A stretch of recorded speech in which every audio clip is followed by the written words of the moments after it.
Recording in progress. Yeah. Namaste and greetings. I am Fiza Mahajan, visiting researcher at IMPRI, Impact and Policy Research Institute, New Delhi. Prabhav एवं नीति अनुसंधान संस्थान, Nai Delhi. Extend a warm welcome to you all for joining us today for day 6 of the Feminist Foreign Policy Fellowship, an online international winter school program. This 3-month immersive leadership certificate training fellowship is proudly brought to you by the IMPRI Center for International Relations and Strategic Studies and the IMPRI Gender Impact Studies Center in collaboration with the Asia Foundation. Our chair for this program is Professor Vibhuti Patel ji. Namaste. Namaste, ma'am.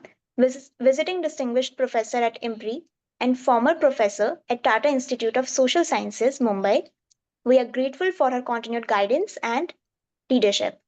The experts for today are Dr. Athiqah Noor Almani ji, researcher at Research Center for Politics, the National Research and Innovation Agency, Indonesia, and Professor Sanjukta Bhattacharya ji, retired professor at International Relations, Jadavpur University, Kolkata, and visiting professor at IMPRI.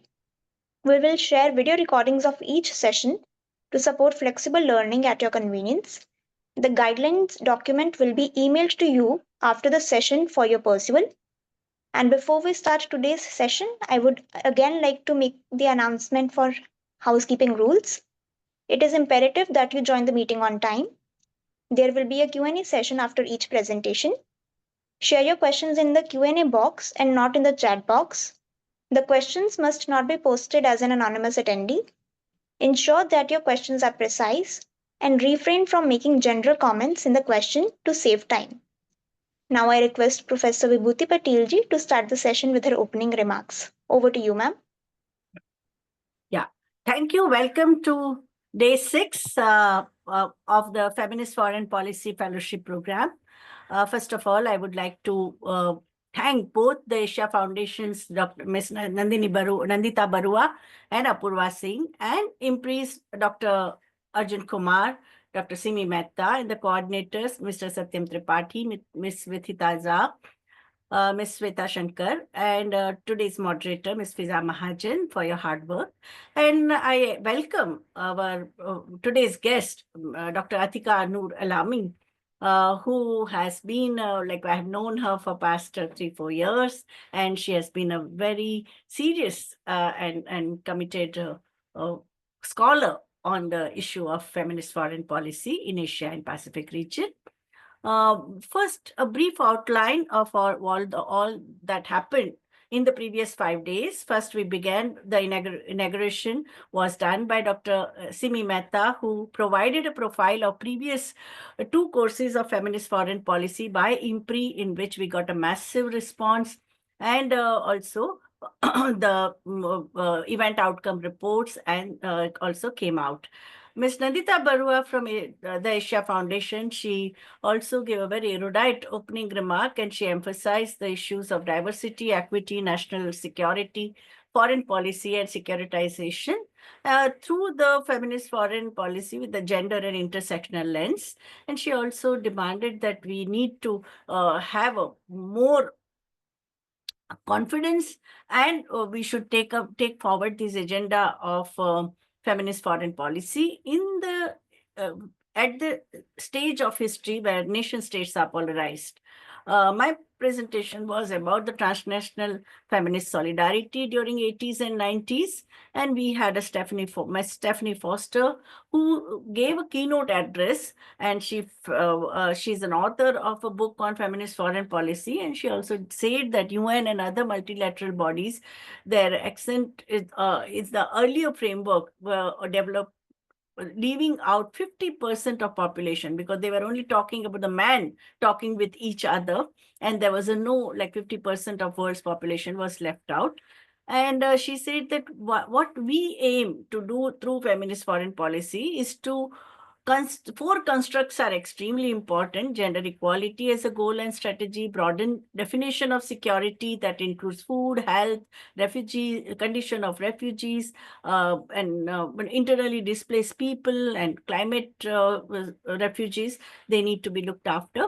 So the question of human security becomes very important. And the third construct is that of a elevation of diverse voices. So those who have been marginalized and been voiceless so far, we need to see to it, make an extra effort and walk extra mile to incorporate their voices and amplify their voices. And the fourth one is addressing historical power imbalances between the North and the South, and also the macroeconomic policies which are putting conditionality of so reduction in social sector budget. And we also need to take up the question of defense spending by the nation states.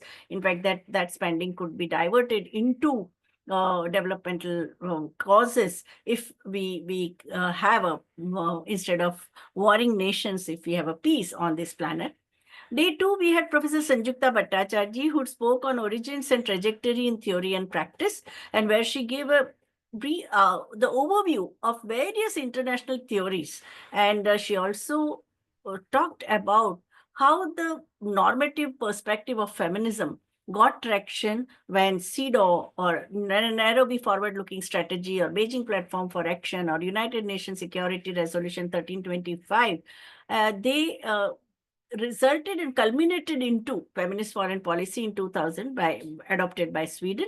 And also sustainable development goals, they also take so many of these elements into the agenda.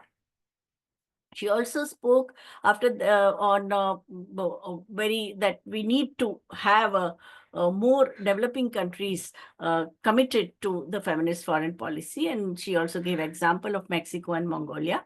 After that, we had presentation by Dr. Keshav Giri, who talked about the decolonial feminist future, where he said that we need to, in the international relations, we need to transcend Eurocentrism, and he gave a whole history of colonization and how the whole mindset in international relations is informed by European sensibilities and their experiences. While he said that from the anti-colonial struggles, whether it was in Nepal by Srimati Yugmata or Dr. Hansa Mehta, who challenged the Universal Declaration of Man, and she said that what we need, that all humans are born free and equal, and it should be called Universal Declaration of Human Rights. And then Sharifa Hamid Ali, who also was a member of a status of Women's Commission in 1946, and he also talked about so many southern sensibilities which need to be popularized in the decolonized feminist future, which enshrines and promotes and protects human rights for all. So that was the message he gave. On day 3, we had a presentation on intersectionality and gender mainstreaming in Global South by me. And there also we tried to reiterate the question of diverse voices from diverse geographical locations. They need to be there integrated into the global discourses. And then we had a question on day 4, we had Dr. Professor Anuradha Shenoy, who spoke on women in war, peace, and security in South Asia. And she explained the asymmetry of power relations between global North and global South in the post-colonial and the societies. And she applied gender lens in whole discourse on the question of conflict and peace building.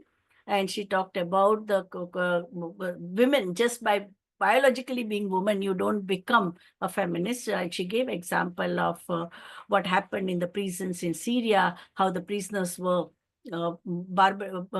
violated by the woman officer from England. And she gave example of Condoleezza Rice, who always said that during President Bush's regime, even she rationalized 4,000 children being killed in Iraq. And we also had Hillary Clinton, who would always use the jingoistic rhetorics, and she quoted that her saying that I am always in the war room. We had a very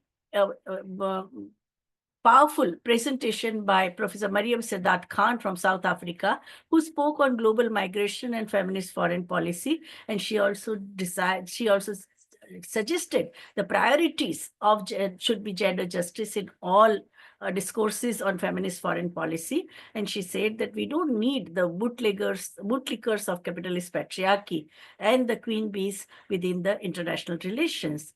We had a third presentation on that day by Professor Manisha Madhava, who spoke on engendering national security, a critical alternative to militarized security framework, where she said that how militarized security framework were valorizing violence and aggression, while what we need is a very humane approach. And from national security, we need to shift to the human security. And then we had on day 5, we had Ms. Rita Manchanda, who has worked in the field of peace and conflict resolution, and she has worked directly with the refugees. She spoke on gender, refugees, and politics of feminization of refugee subject.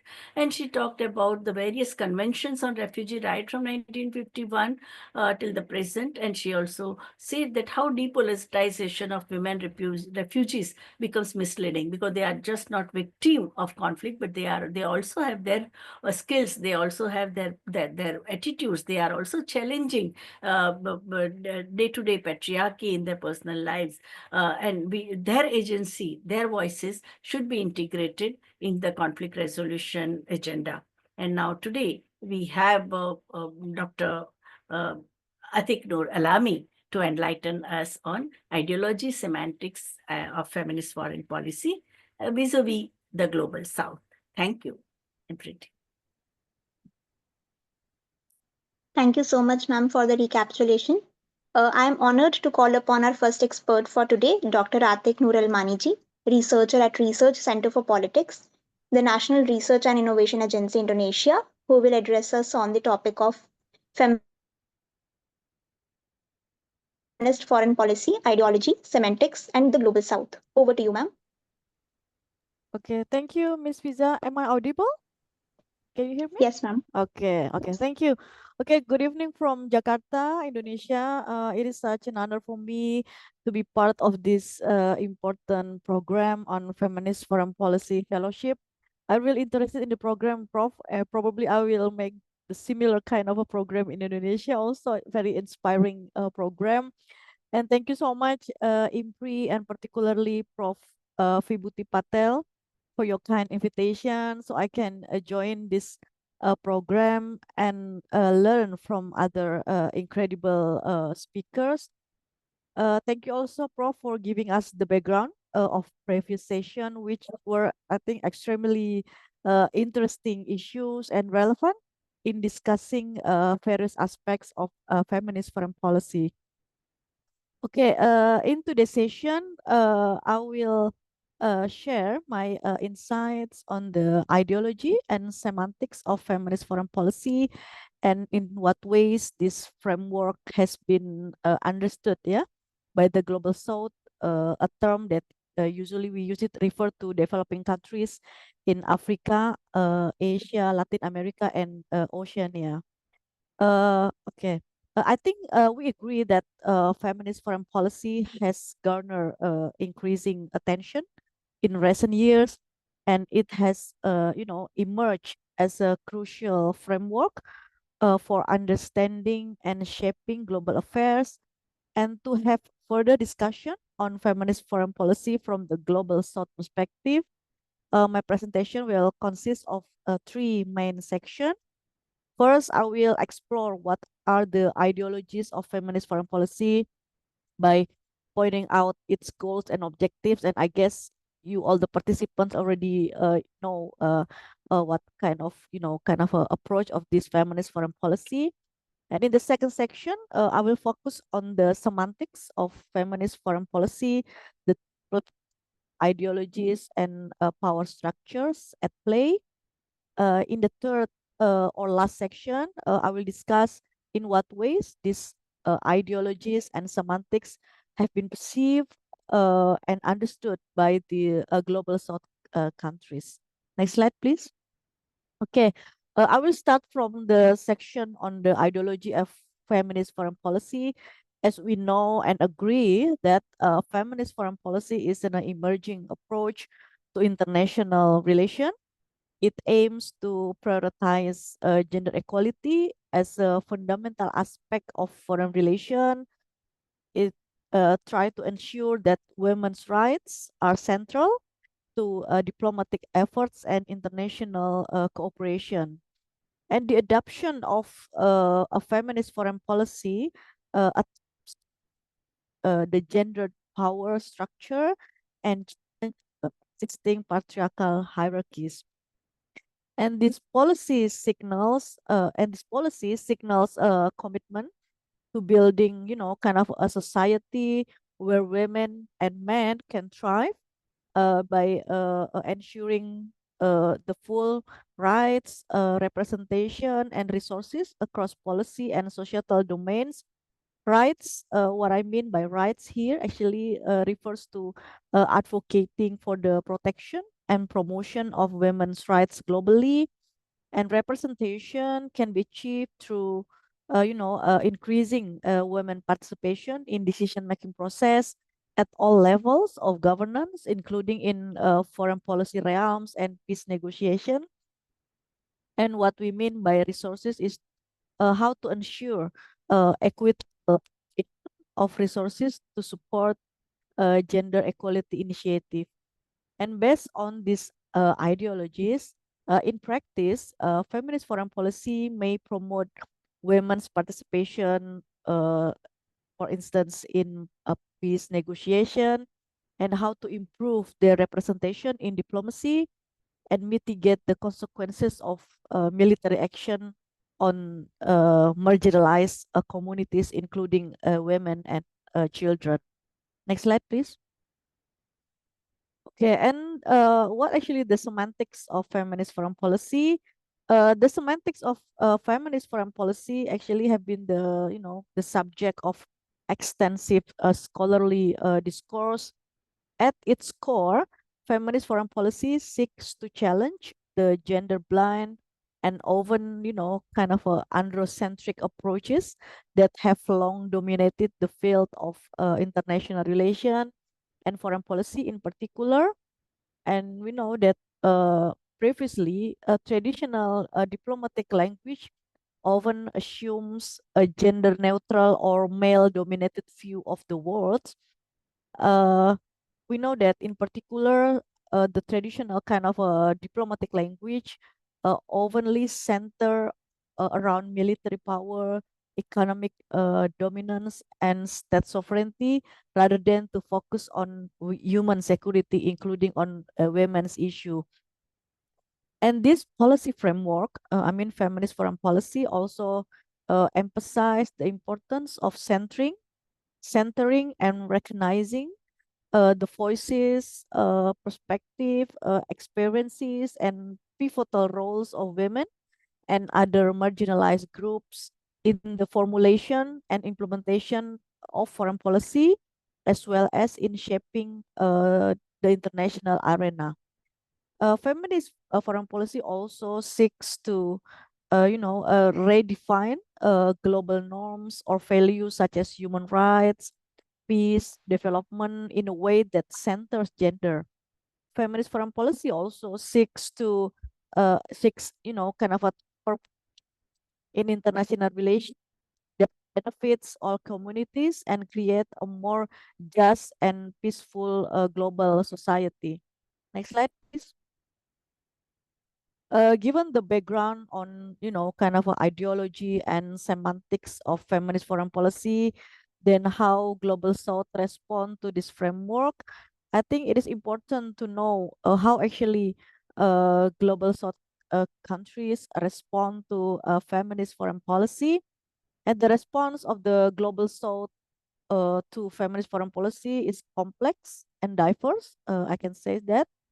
It variety of historical, political, cultural, and socio-economic realities that differ significantly across countries and regions. First response, I think we can see in the forms of adoption.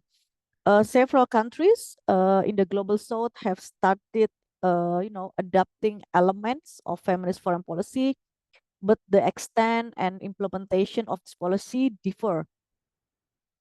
These countries, they are open to, kind of incorporating feminist principle into their own foreign policy. It is because of the feminist principles align with their priorities on human rights, gender equality, and social justice. Mexico, I think, for example, is the first country in the global south to adopt a feminist foreign policy in 2020. And if we see that Mexico's feminist foreign policy emphasize the importance of gender parity within its foreign ministry and government institution. This was then followed by Chile and Colombia in 2023, which has announced also their plans to have their own,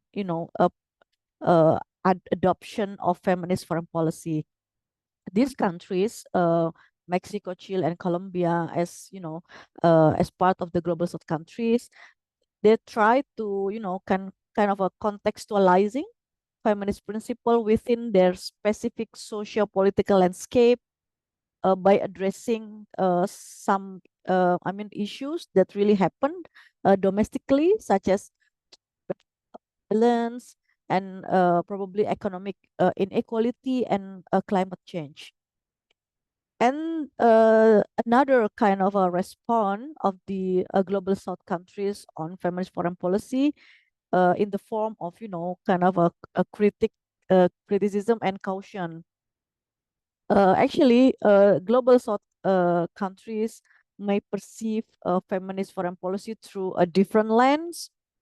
The implementation of feminist foreign policy by countries in the global north may be viewed with skepticism and criticism. Many countries in the global south are highly, sensitive to the colonial legacy, and unfortunately, feminist foreign policy doesn't explicitly, kind of recognize and address the effects of colonialism and imperialism, which are often as inadequate element of feminist foreign policy. Feminist foreign policy is also perceived as a form of, kind of a neo-colonialism, particularly when policies are framed from a Western perspective, with kind of a considering the unique challenges and needs of their own population, particularly in the global south countries. Also, global south use feminist foreign policy as a form of cultural imperialism, which impose, kind of a foreign norms on behalf of empowerment or maybe on behalf of freedom of expression.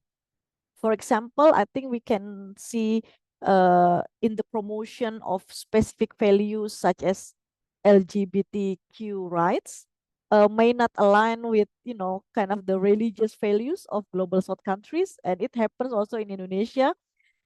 This kind of, a promotion of these values not really, kind of accepted by the local community in some countries.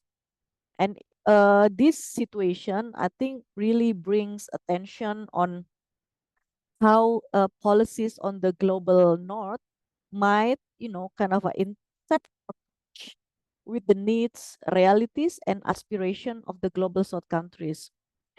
Moreover, I think another, kind of a criticism or kind of a skeptical view, there is still a question how feminist foreign policy has the ability to deal or to address the structural inequalities such as economic injustices and imbalanced distribution of power. All of this, this concern really demonstrate that the inclusion of the global south in these frameworks adds another, kind of another layer of complexity. Nevertheless, I think feminist foreign policy has been seen, I think we need to recognize also, has been seen as a way to engage with and address the concern of global south that has subjected to colonialism, economic exploitation, and marginalization. Therefore, some feminist groups in Asia, Africa, Latin America advocates for the decolonization of feminists that intersect with feminist foreign policy. So they argue that feminist foreign policy should engage with post-colonial feminism that understand gender inequality as intertwined with historical and ongoing inequalities. And the adoption of feminist foreign policy also perceived as a way to provide, kind of a global solidarity with the feminist movement, such as it happens in Latin American countries. Uh, the second way of understanding in a more, kind of a more positive ways regarding feminist foreign policy is through the localization or the contextualization. Another key response from the global south is the call for a more localized form of feminism that is shaped by the experiences, needs, and voices of certain women, rather than imposed from the outside, from the kind of a Western side, or from the top-down approaches. Also, I think since gender dynamics are shaped by different social, cultural, and historical context, there is a need for feminist foreign policy to have kind of a local adaptation. We need to be aware that I think maybe global North countries need to be aware that the realities of gender inequality and the struggle for women's rights in the global South uh, can be different from those in the global North.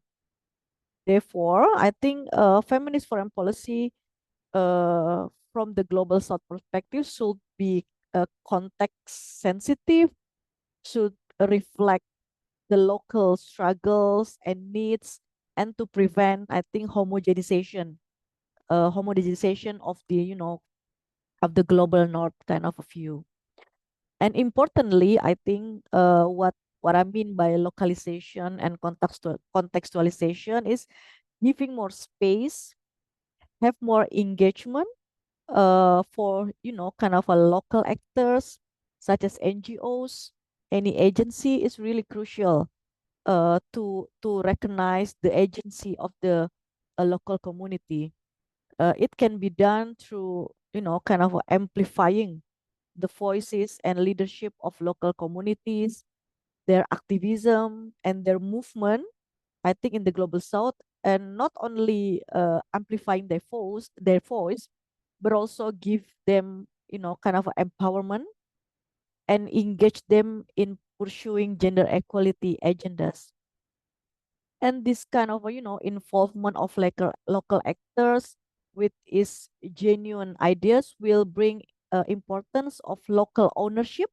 It is really important, local ownership and the legitimacy of feminist agendas. So by having, kind of a localization, contextualization, we hope that there is, kind of ownership and legitimacy of the feminist agenda. And I think another important response on the global south countries is through the intersectionality approach that I think this concept already discussed in previous session also. Feminists in the global south are often adopt an intersectional approach by acknowledging the complexities of how gender inequality interacts with issues like race, class, ethnicity, and probably sexual orientation. And feminist foreign policy must take into account the overlapping and intersecting, kind of a system of oppression that shape their realities rather than focus solely on gender as an isolated category. Nevertheless, the growing tendency among states to conduct a pro-gender foreign policy platform, I believe, also can foster a more inclusive narratives, which is sensitive to the uniqueness, to the kind of needs, perspective, and experiences of the global South countries. And I think to conclude, feminist foreign policy in the global South context need to recognize and engage with the experiences and aspiration of the global South to gain acceptance and finally foster meaningful changes. And countries in the global South can better tailor their own, kind of a feminist foreign policy to their specific needs within their foreign policy frameworks. So I think the conversation on feminist foreign policy is growing and going global. So it is important and it is time for global South countries to join the conversation. Next slide. I think that's all my presentation. Just kind attention and feel free to drop your comments or question. Hopefully, I will be able to respond them. Thank you so much. Thank you so much, ma'am, for an inspiring and enlightening session and for sharing your expertise and perspectives with us. I would now like to invite the chair, Professor Patel, for her remarks. Yeah. Dr. Athiqah Noor Alami, you have given a very important broad perspective of feminist foreign policy from the lens of Global South. I wanted to know how the Indonesian women's movement and also women's movement in Southeast Asia looks at feminist foreign policy. Are there any conversations happening? Yes, thank you, Prof. For by giving the experiences of Southeast Asian countries. Yes, I think the conversation on feminist foreign policy in Southeast Asian countries or maybe in ASEAN, I have to honestly kind of recognize that it's not really that growing of fast. But I think as I share also in another session, another events that in the case of Indonesia, we are one of the countries that have not, kind of has not openly declared that we adopt see. Also, I think the Philippines also, I mean, Indonesia and Philippines, two countries that quite, progressive in terms of the gender equality. We have not, kind of openly declared the adoption of feminist foreign policy, but I can assure you that we have some and lots of gender mainstreaming, kind of programs or initiatives, particularly in foreign policy arena. In the case of Indonesia, for example, I have to mention also the existence and contribution of our first female foreign minister that has just stepped down because she was the ministry in the previous administration, and which administration, the president now under Prabowo Subianto, and Miss Retno Marsudi, our first female foreign minister. She was quite, quite bold in in what in giving, in advocating the importance of women perspective, feminist perspective in foreign policy.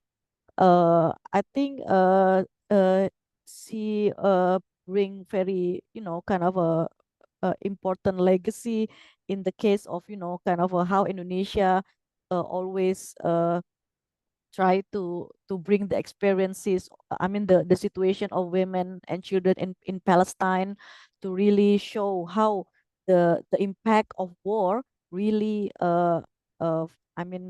really women and children really the impactful communities.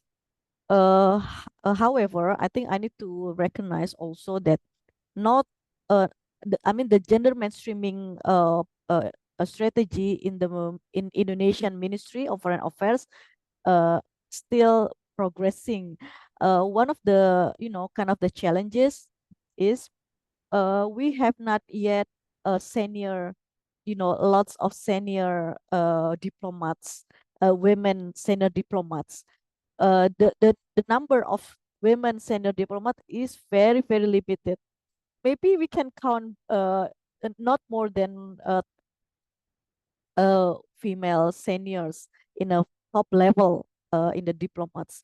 It's still a homework for us, and I need to recognize, share also that the, the existing structure in the Ministry of Foreign Affairs also still, kind of dominated by masculine kind of a situation, and I can see from, uh, I mean, the people, the appointed director general under our ministry, mostly, or maybe not yeah, mostly 90% still male, because we still lack of, kind of like I mentioned, the senior level, women senior level. So in that sense, uh we are we try to, to have, kind of advocating gender mainstreaming.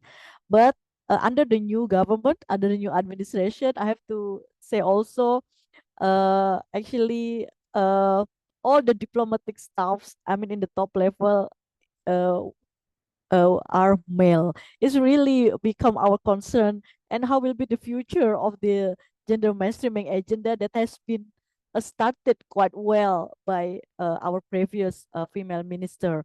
So it become really our concern also, and we try to always, kind of a involve in the discourse on the importance of gender mainstreaming in foreign policy, because we are quite skeptical on the future of gender mainstreaming foreign policy, given the, by seeing the who is actually the foreign minister now, and who actually the people behind that, which is again male dominated. So it's kind of a kind of a backward, kind of a backlash, I don't know, in our situation. And I think in the case of Philippines, it's quite better, because last year, my research team on gender in foreign policy, we conducted a field work in the Philippines and discussed, have a discussion with several women, activists. And it's quite interesting that they have, kind of a quota of 30% for women in all, uh, uh, I think, representative office in other countries. And it's quite, I think, progressing. And we, even in Indonesia, we have not yet that kind of a policy. So lots of diplomats, lots of, kind of ambassador also have a female ambassador. But in the case of Indonesia, we still, like I mentioned, still have a limited uh senior female, female in the senior level. So yeah, hopefully, I think this kind of a gender mainstreaming agenda still uh, be part of our foreign policy agendas, because we have a good, I think, a start, yeah, by having, we had a female foreign minister, which was quite, remarkable. And hopefully the next, the existing new government will still, bring up this agenda. I think that's my explanation, Prof. Thank you. We used to be in touch with the feminist in Indonesia, and Oh, there was a robust women's movement in the yes, 80s and 90s. yes, Yeah. yes, I agree. They were very vocal even in the Nairobi conference and Nairobi forward-looking strategy. Yes, yes. I think yes. Maybe can I add Yeah. just a little bit? Yes. Fortunately, and it's quite very, a benefit for us. We have a strong feminist movements. We have lots of female activists that always, kind of very, very active in giving their perspective, in even criticize the government's policies. And that's why, that's one of the, I think that's one of the key,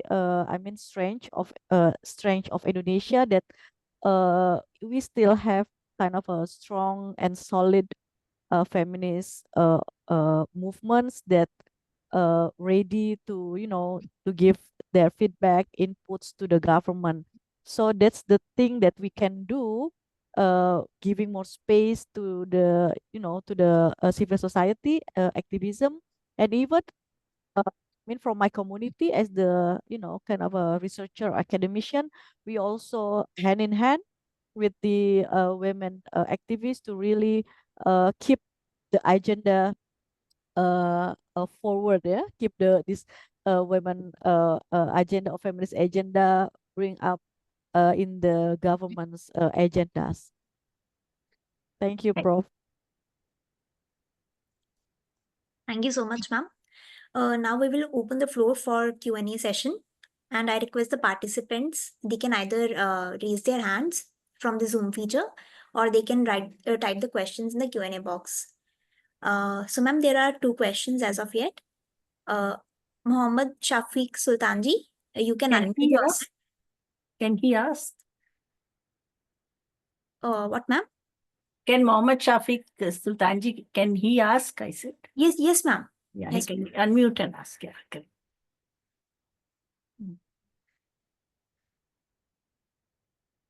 Hello, are you there, Mr. Mohammed? Oh, Hello, everyone. Yeah.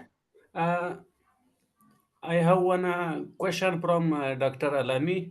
What are the key recommendations in order to resolve the current challenges pertaining to feminist foreign policy in Indonesia or Global South?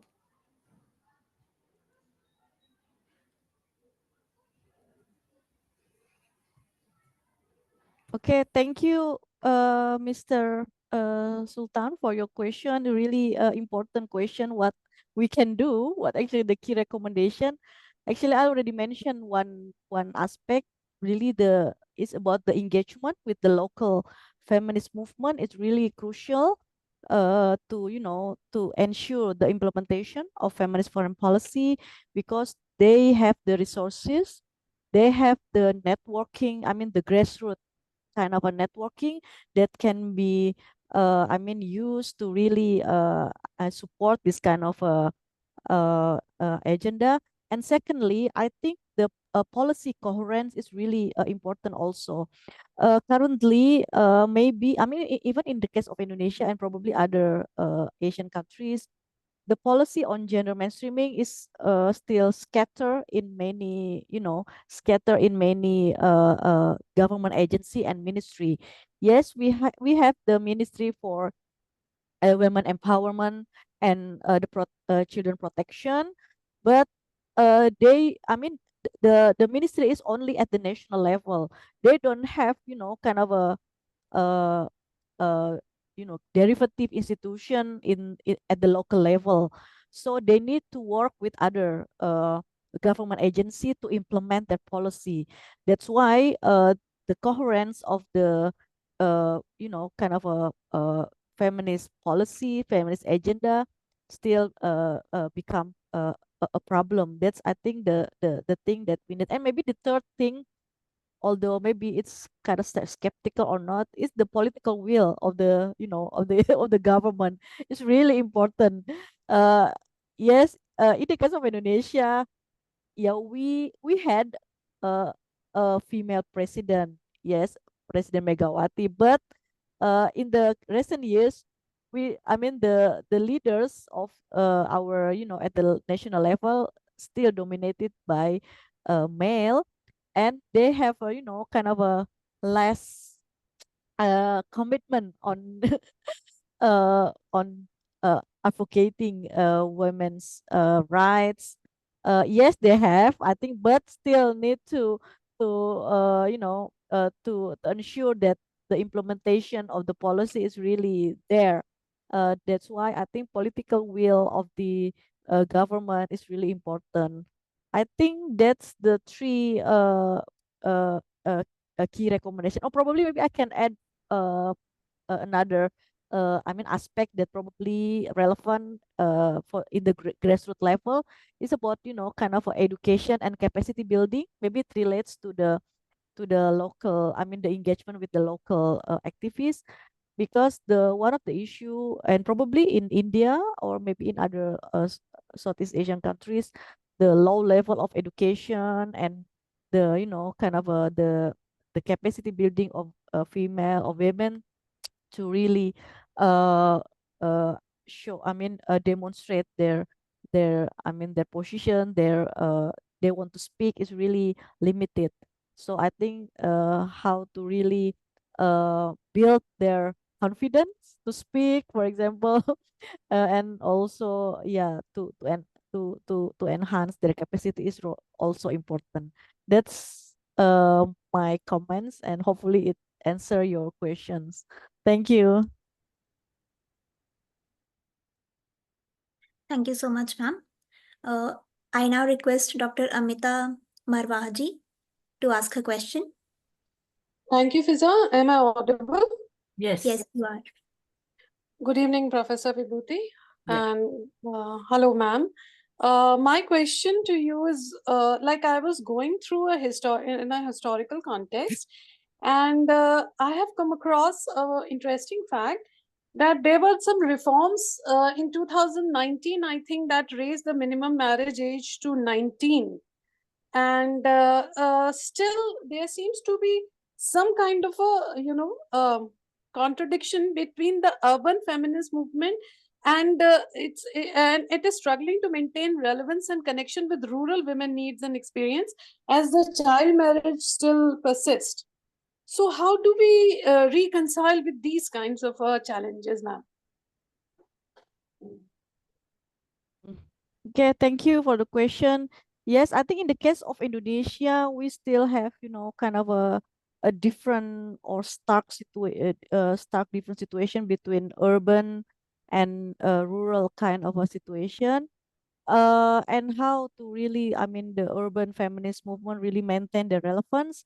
I think they need to build, I think, kind of a closely communication, and they need to build a grassroots kind of a networking with the rural kind of a women. Yeah, I think that's the thing that they can do. Yeah, in the case of Indonesia, even, and maybe other Southeast Asian countries or in Asian countries, there are still, kind of a stratification, kind of elites uh in the NGOs, kind of a, kind of a structure.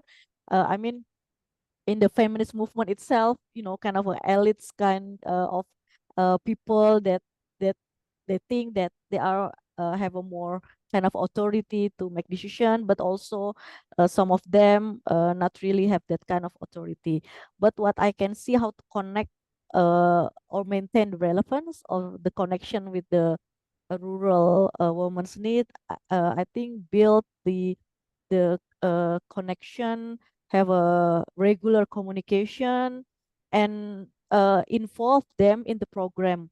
For example, uh, one of the I think one of the kind of uh, really have an influence NGO or feminist movement regarding the migrant workers. As you know, that Indonesia is one of the sending countries of migrant workers, and there is an NGO called Migrant Care that really work at the village level. They train lots of kind of return migrants, uh, and giving, kind of a training how to they can survive, what kind of economic opportunities they can do once they return from migration. So I think from migrants from other countries. So in that sense, I can see that the case of migrant care is really show how this kind of a feminist movement really a success in in in building engagement with the local people. They always make sure that the local people's view are involved, and it really based on their needs. They have, kind of a regular uh yearly meeting to identify what you need, what kind of activities that you need, what kind of interest that we need negotiate with the government. So that kind of kind of a discussion, a regular discussion with the local people. So they make sure that they advocate the right agenda, the agenda that it really based on the needs of the village people. Yeah, I think that's one of the example of how uh what kind of a kind of a relation or connection with the local peoples. I think that's all, Prof. Thank you so much, ma'am, for answering the questions. Next, I am honored to call upon Professor Sanjukta Bhattacharya ji, retired professor at International Relations, Jadavpur University, Kolkata, and visiting professor at IMPRI, who will address us on the topic of feminist foreign policies and UN agencies. Over to you, ma'am. Thank you so much, Fiza. In fact, first let me thank IMPRI and Dr. Arjun Kumar, Dr. Simi Mehta, Priyanka Negi, and of course, Professor Vibhuti Patel, who has been so enterprising in basically organizing this Feminist Foreign Policy Fellowship program to invite me to speak again at the FFP because I've already spoken here once. Fiza, may I have, in fact, without wasting time, we can start off. So, yeah.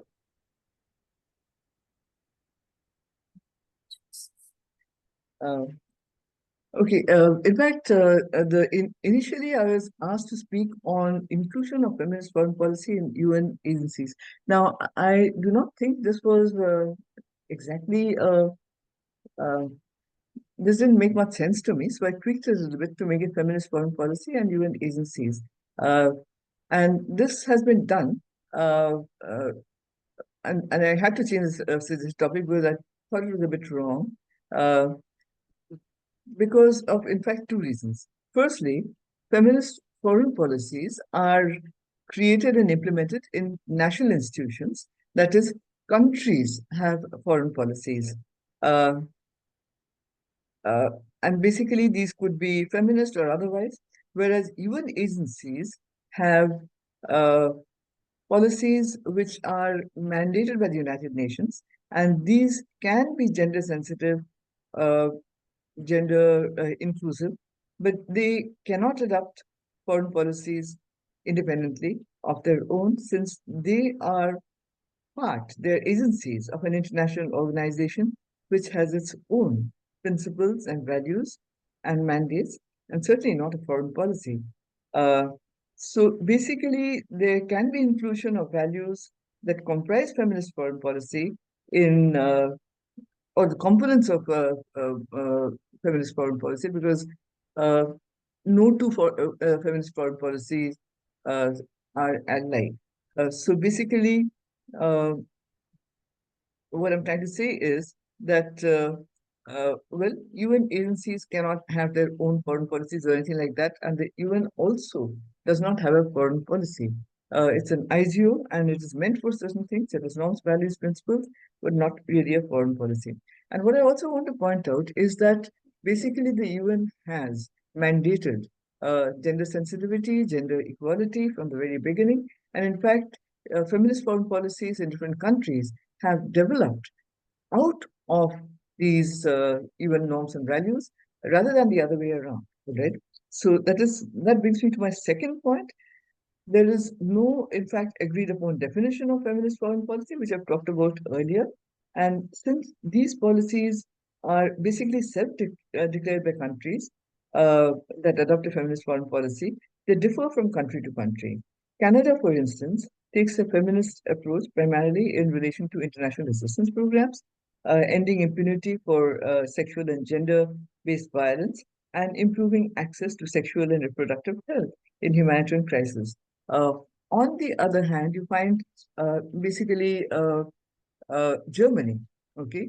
It has pledged to double its funding, which is geared towards gender equality, while Colombia intends to promote gender equality, female empowerment, and increase female participation. Sweden, the first country to adopt feminist foreign policy in 2014, and in fact, the first country to retract also from its FFP policy, had in fact initially proclaimed its starting point as a 3R policy, that is rights, representation, and resources. Mexico has committed to basically reaching full employment parity, equal pay, and the application of a gender lens to every foreign policy position, resolution, and mandate by 2024.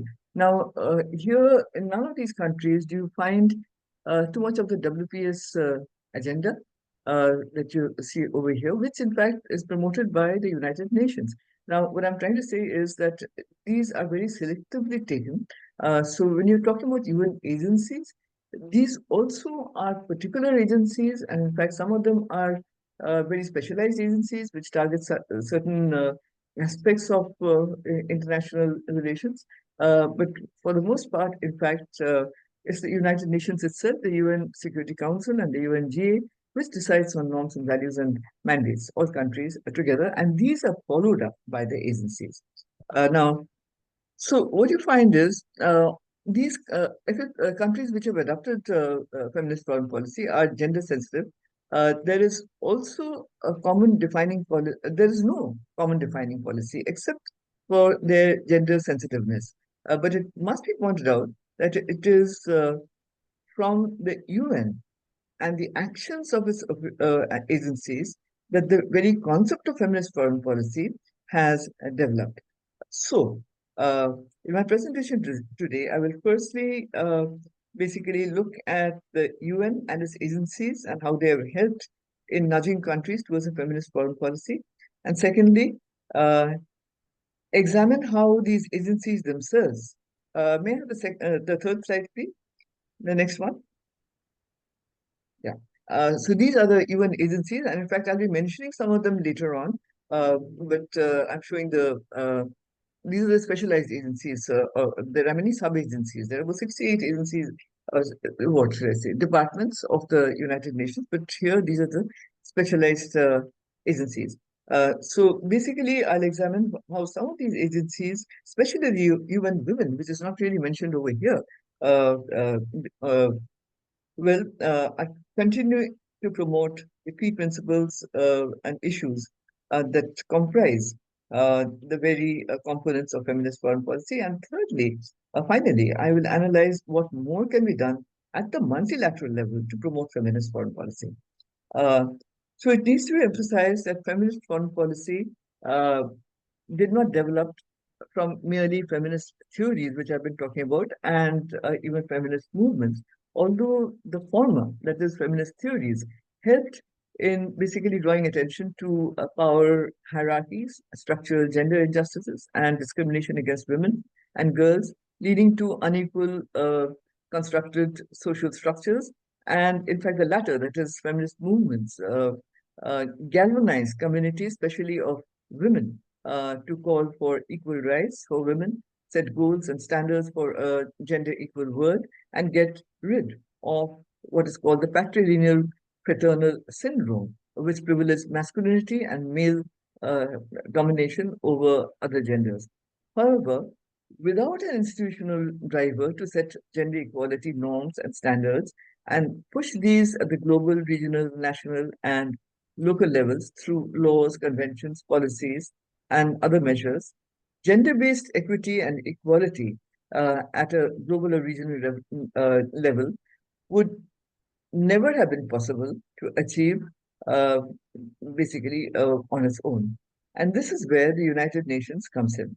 It is the UN and some of its agencies, especially UN Women, that have been the catalyst for supporting countries in the regional, bilateral, plurilateral groupings to pursue a feminist foreign policy, advocating gender mainstreaming of all relevant institutions, cooperation policies, and strategies.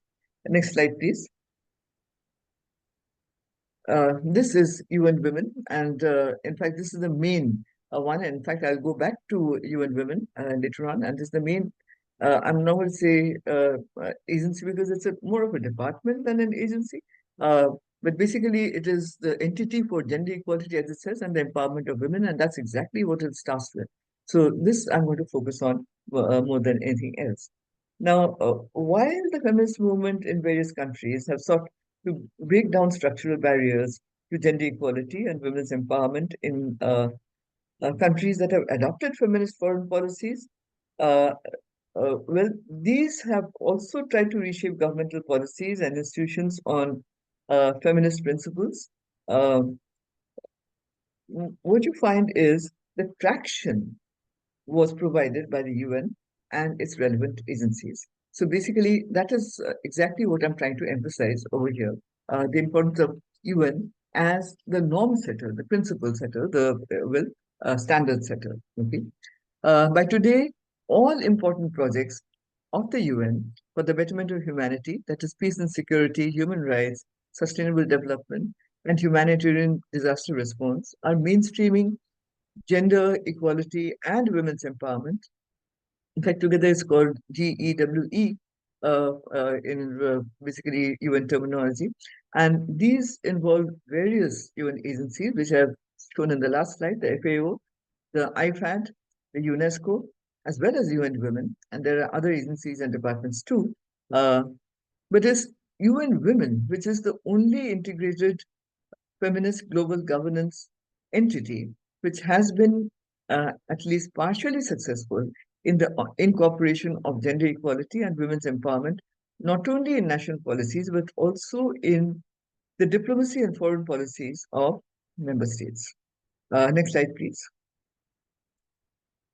But first, in fact, I have to give a brief history of the gender issue in the UN. Well, regarding gender equality, there is a long history from the very beginning. In fact, I'm just going to mention a few names, but there are names from India too, which I'm not mentioning because I've done this earlier. But let me mention some other names. In the very beginning, Minerva Bernardino of the Dominican Republic, Bertha Lewis of Brazil, Isabel de Vidal of Uruguay. Okay, and these are all from Latin America, as you can see. They advocated the inclusion of women's rights and non-discrimination based on sex in the UN Charter, which in 1945 became the first international agreement to recognize the equal rights of men and women. In 1946, the Commission on the Status of Women, the CSW, was established as an organ of the Economic and Social Council, the ECOSOC. It initially, in fact, focused on women's legal status and pioneered the adoption of a number of legally binding conventions. And the most important ones, for instance, these are the Convention on the Political Rights of Women in 1951, the Convention on the Nationality of Married Women, 1957, the Convention on the Equal Remuneration for Men and Women Workers for Work of Equal Value, 1951, the Convention on Consent to Marriage, Minimum Age of Marriage, and Registration of Marriages, 1962. However, the landmark convention was the Convention for the Elimination of all forms of discrimination against women, CEDAW, in 1979. In fact, it's very important because what you find is it has been ratified by 189 out of the 193 member states of the United Nations, making it therefore a kind of Bill of Rights for women, since it's got such almost near universal acceptance. It seeks de facto equality of access, opportunity, and results in all political, civil, economic, social, and cultural fields, both in the public and private spheres. The UN Committee on the Elimination of Discrimination Against Women, the CEDAW Committee, was established in 1982 as a treaty body responsible for monitoring the CEDAW provisions and its implementation. The UN can also be credited with nudging governments to accept and translate into practice the feminist concept of gender mainstreaming. UN ECOSOC Resolution 1997/2 defined it as, and I'm quoting, the process of assessing the implication for women and men of any planned action, including legislation, policies, or programs in all areas and at all levels. So therefore, not only the impact on men, but also on women, any action. Okay, so that is very much there. So that is gender mainstreaming. So gender does not mean only women, women, women. Well, the impact also on men, but also on women, because women are left out. The ultimate goal being to achieve gender equality. It also sets out principles for monitoring a gender perspective in the UN system itself, consisting of the UN 68 entities, or departments, agencies, and the Bretton Woods institutions. These were also meant to apply to the domestic and foreign policies of national governments, one main principle being that every effort should be made to broaden women's participation at all levels of decision making. Next slide, please. Further, uh, there are the 4 world conferences on women, which were held under the auspices of the UN from 1975 to 1995. And in fact, you can say that basically, if you have feminist foreign policies now, these are the springboards, okay, from there. Mexico, Copenhagen, Nairobi, and basically Beijing. And I'm not focusing on the others, but on Beijing. But each of them adopted outcome documents, creating a progressive body of norms and standards. The Beijing conference adopted the Beijing Declaration Platform for Action, which focused on 12 critical areas of action, each of which has been taken up in various degrees by feminist foreign policies of different states. That is, women and poverty, education and training for women, women and health, violence against women, women and armed conflict, women and the economy, women empowered in decision making, institutional mechanism for the advancement of women, human rights of women, women and the media, women and the environment, and the girl child. Now, basically, in fact, the Beijing Declaration still remains. It still remains the blueprint for governments, UN bodies, and other stakeholders to follow in their national and international policies for gender equality, even 29 years after. Bye-bye. Thank you so much. Thank you, ma'am. I have to start with I have to sit in the class. All the best.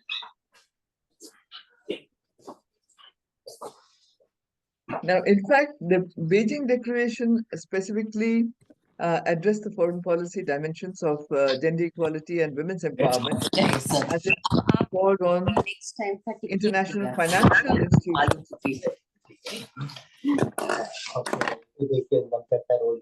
Please mute yourself. बिल्कुल आइए हमें कोई दिक्कत नहीं है. It's always a pleasure to have you. Thank you, sir. Thank you so much. मैं class attend करती हूँ. Priyanka ji, at your end, you mute everybody, no, except speaker. Yes, I'm so sorry, ma'am. I'll have to stop share for that. Yeah. Okay, I'm sorry. Now, the Beijing Declaration specifically addressed the foreign policy dimension of gender equality and women's empowerment. Priyanka, may I have the slides back again?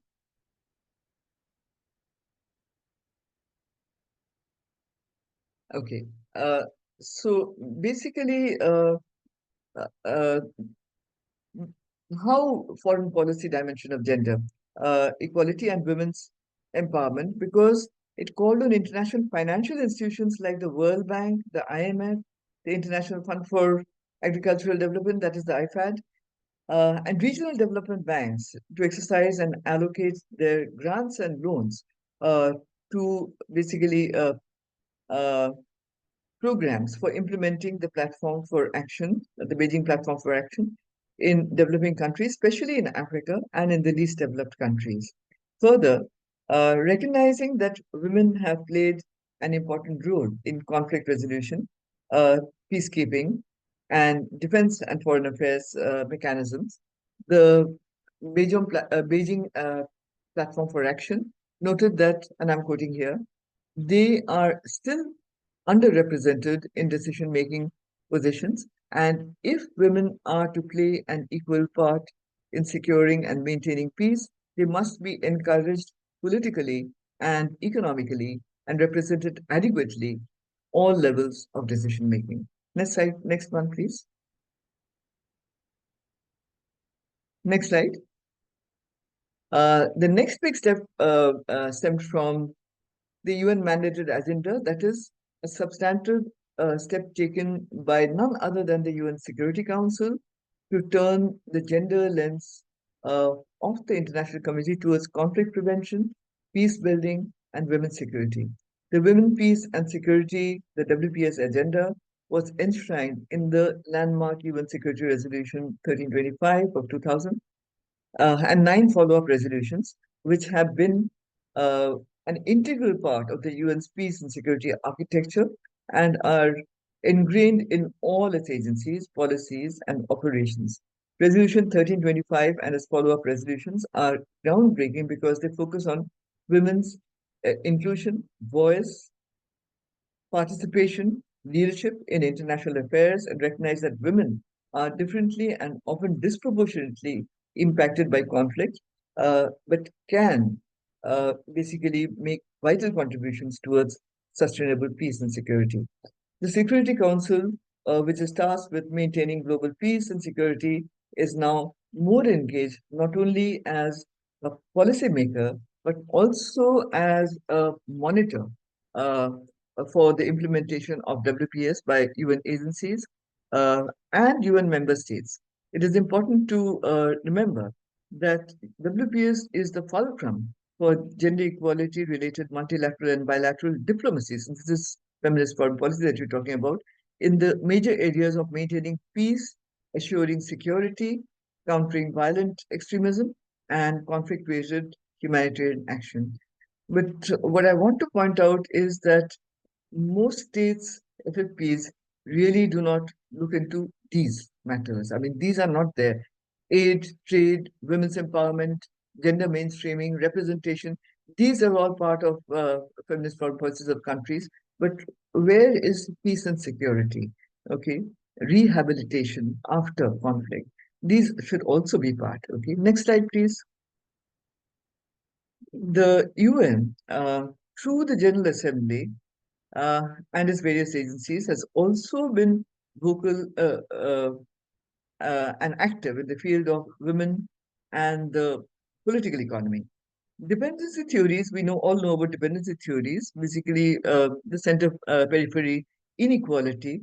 Uh, well, these drove the North-South development dialogues, for instance, under the auspices of the UNCTAD, the UN Conference on Trade and Development, from the 1960s to the 1980s.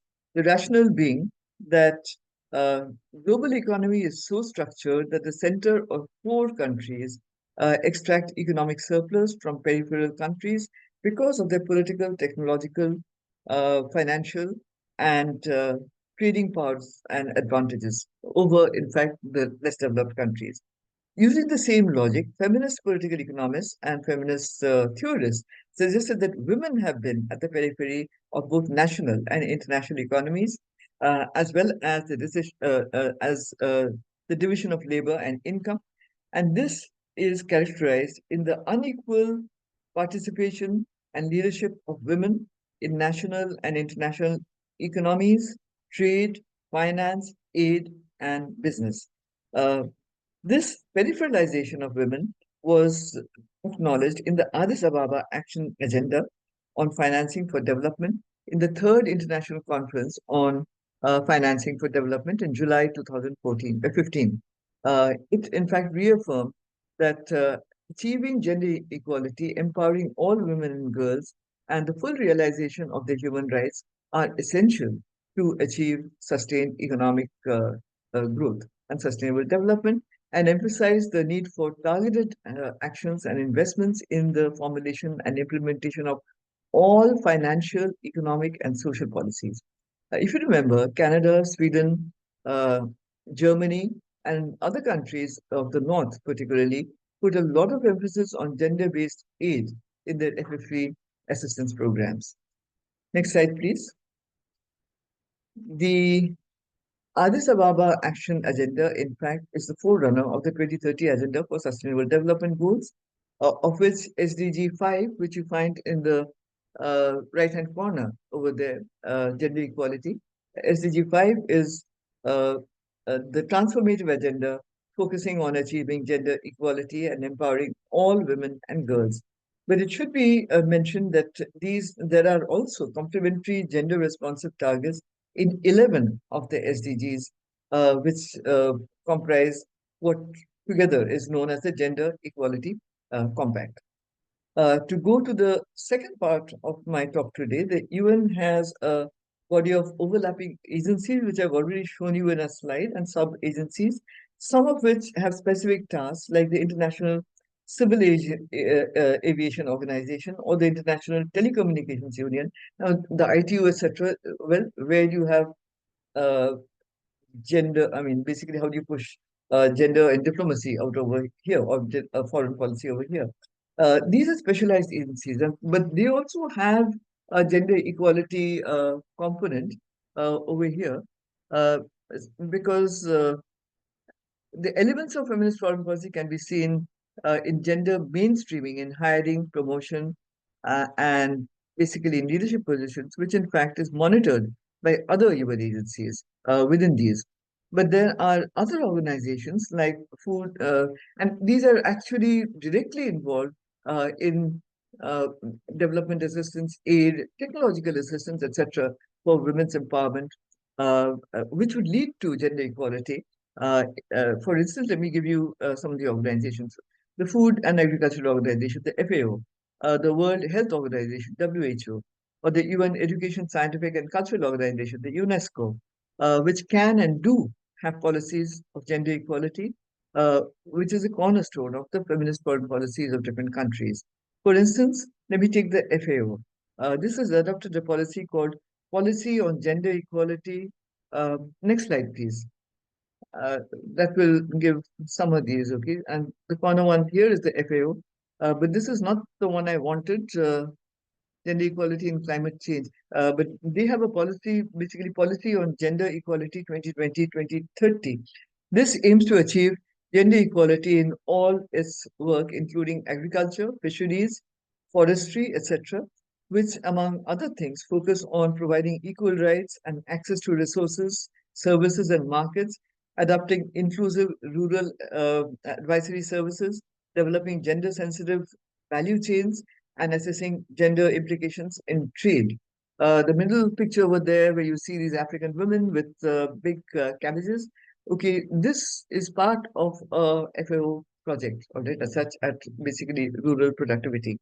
Uh, so basically, they direct well global value chains, etc. Okay, at rural women, developing gender-sensitive value chains. Okay, now the WHO notes that gender inequality and discrimination against women and girls puts their health and well-being at risk, and therefore uh, promotes gender-sensitive policies and reproductive health. I'm not really going into WHO because there's a lot over there, which will take up a lot of time. The UNESCO has a global priority gender equality policy, which focuses on reducing inequality through education, empowering women in science and technology. The emphasis now is on STEM subjects, science and technology subjects. And in fact, they've been talking about ocean technology, women and, well, basically ocean technology, uh, deep sea technology. And they've also been talking about games like football, women in football. So basically, UNESCO, uh, their priorities, in fact, I mean, are quite innovative as such.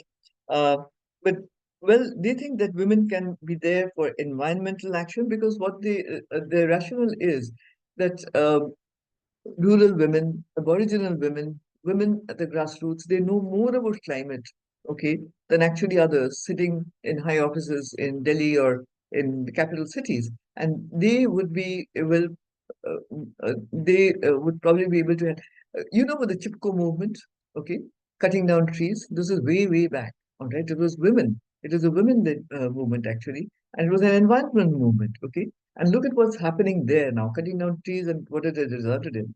So basically, they talk about the knowledge that these women have, all right. So basically, they emphasize, all right, as such that they should be involved in environmental action, promoting inclusion and combating gender-based violence, bridging the digital divide, and supporting women's empowerment in uh, crisis, emergency, and early recovery context. It also works with other IGOs, like in fact the G20. Uh, it was it has partnered the G20 Women's Empowerment Working Group and provided valuable expertise and research to drive policy action within the G20. Notably, it has produced two policy briefs to advance gender equality in the STEM fields and in critical areas for development, with with the core conviction that gender equality is a human rights issue and a precondition for sustainable development and building lasting peace. In fact, for the International Day of Women in Multilateralism 2024, the UNESCO brought together experts from around the world to ensure that gender equality is at the center of multilateral responses to the climate crisis. Because research has shown that women's leadership is associated with improved sustainability, resource management, and climate resilience.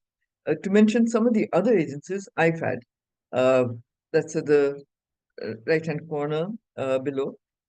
This has a long history of supporting women's empowerment, and gender equality is a core principle of IFAD's Strategic Framework 2016-2025. To give an example, uh, local one and one in Cambodia, IFAD has supported projects that empower women, such as the Tonle Sap Poverty Reduction Project in northwest Cambodia, and closer to home in India, the Odisha Tribal Empowerment and Livelihood programs is supported by IFAD. In fact, this program, well, basically, it's a leadership program for rural women, Aboriginal women in Odisha, and basically, it's also helps the self-help program, all right, of women in the region.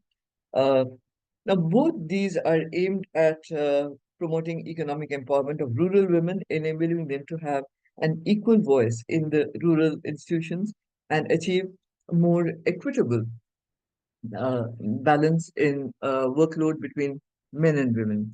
There are other UN institutions which work towards gender equality and women's empowerment, like the relatively new UN Sustainable Development Group, which also aims to advance the targets of SDG 5.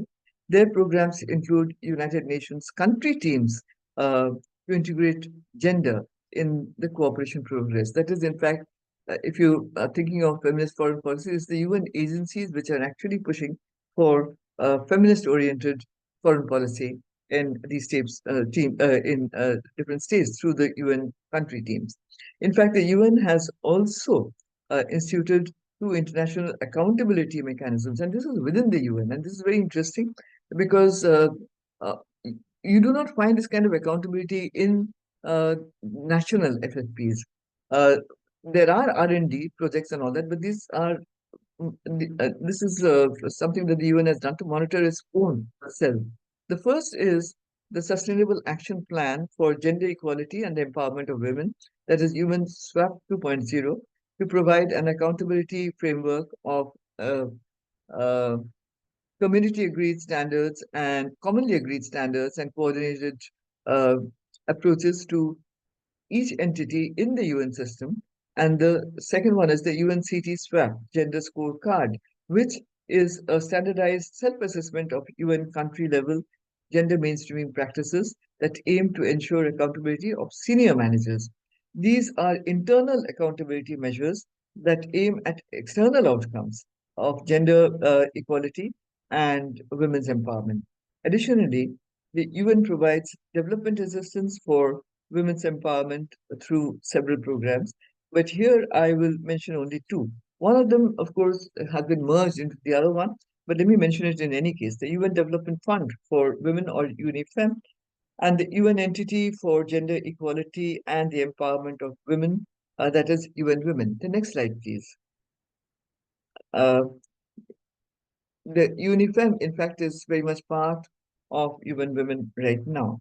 While UNIFEM provided financial and technical assistance to programs that promoted women's human rights, political participation, and economic security, the UN Women's Entity for Gender Equality, uh, uh, that is UN Women, uh, basically has several grants for programs that promote women's economic and social participation For instance, the Fund for Gender Equality, the UN Trust Fund for to end violence against women, and several economic empowerment programs and rural development programs.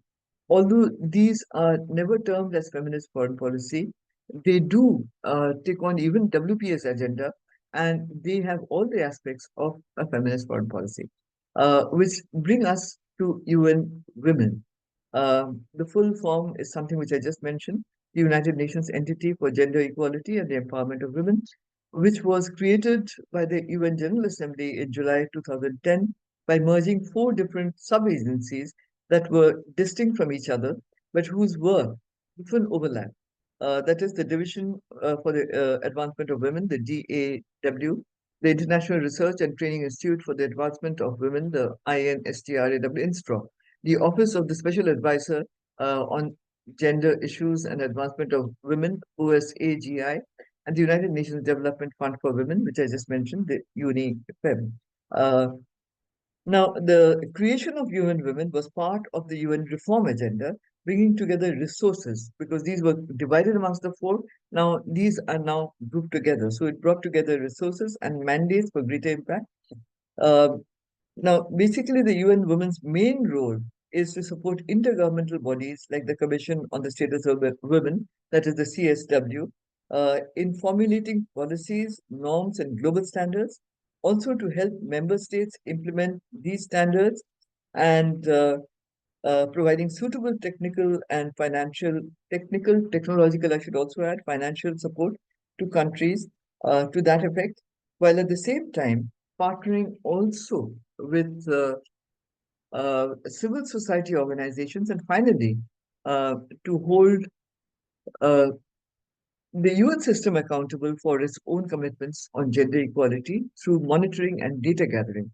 Now, these two have components of a feminist foreign policy, although it is never called that. But interestingly, it also tracks countries with FFPs and has created and convenes the FFP Plus group, uh, made up of 19 member states that have adopted FFP or are committed to gender equality. In fact, UN Women plays a vital role uh, because it brings together and networks not only with countries that have developed feminist foreign policy, plays an advocacy role with countries that have not done so. It networks with civil society organizations working at all levels on women's empowerment, partners with like-minded organizations like the IPI, that is the International Peace Institute, that does extremely important research work and data collection, among other things, on gender equality and women's empowerment. And it monitors the working of FFPs and finally forms sub-organizations within it to mainstream feminist foreign policy goals into peace and security frameworks, trade agreements, development assistance, etc.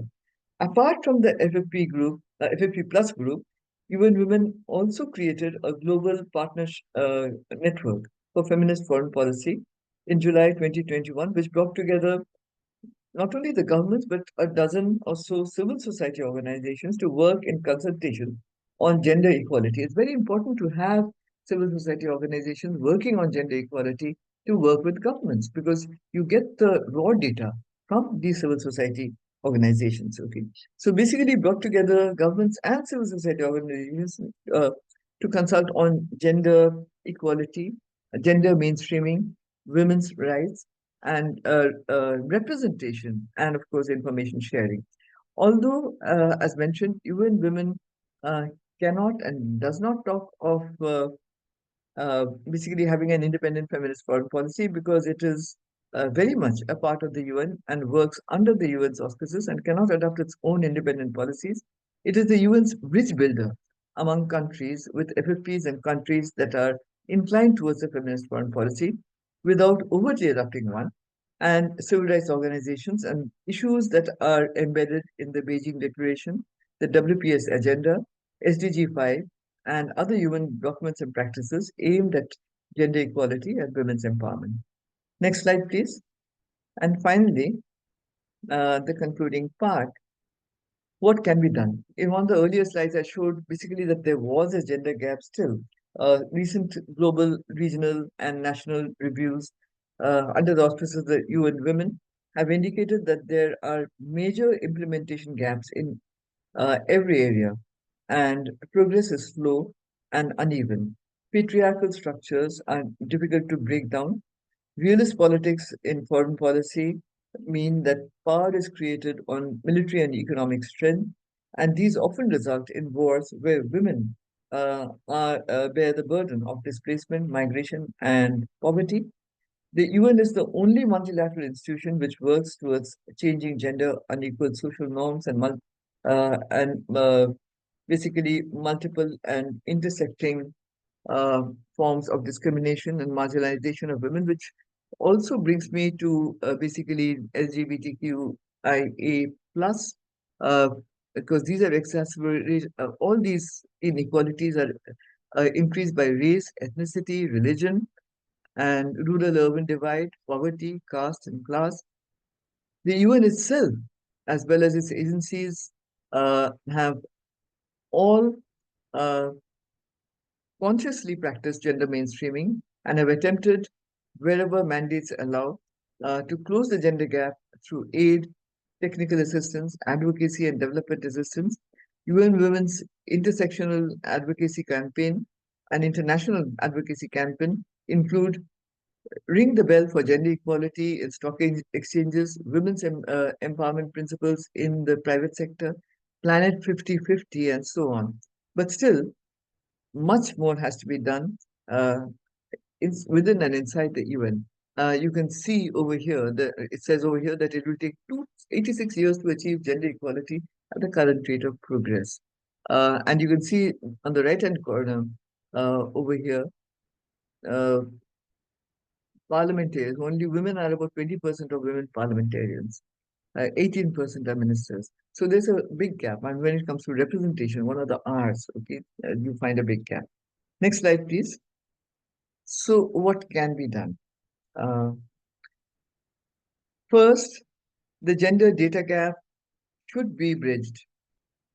Making women count is vital to national interest in foreign policy, because only when the UN has the correct data, it can use its advocacy campaign to impress on defaulting countries the need to close the gender inequality gap.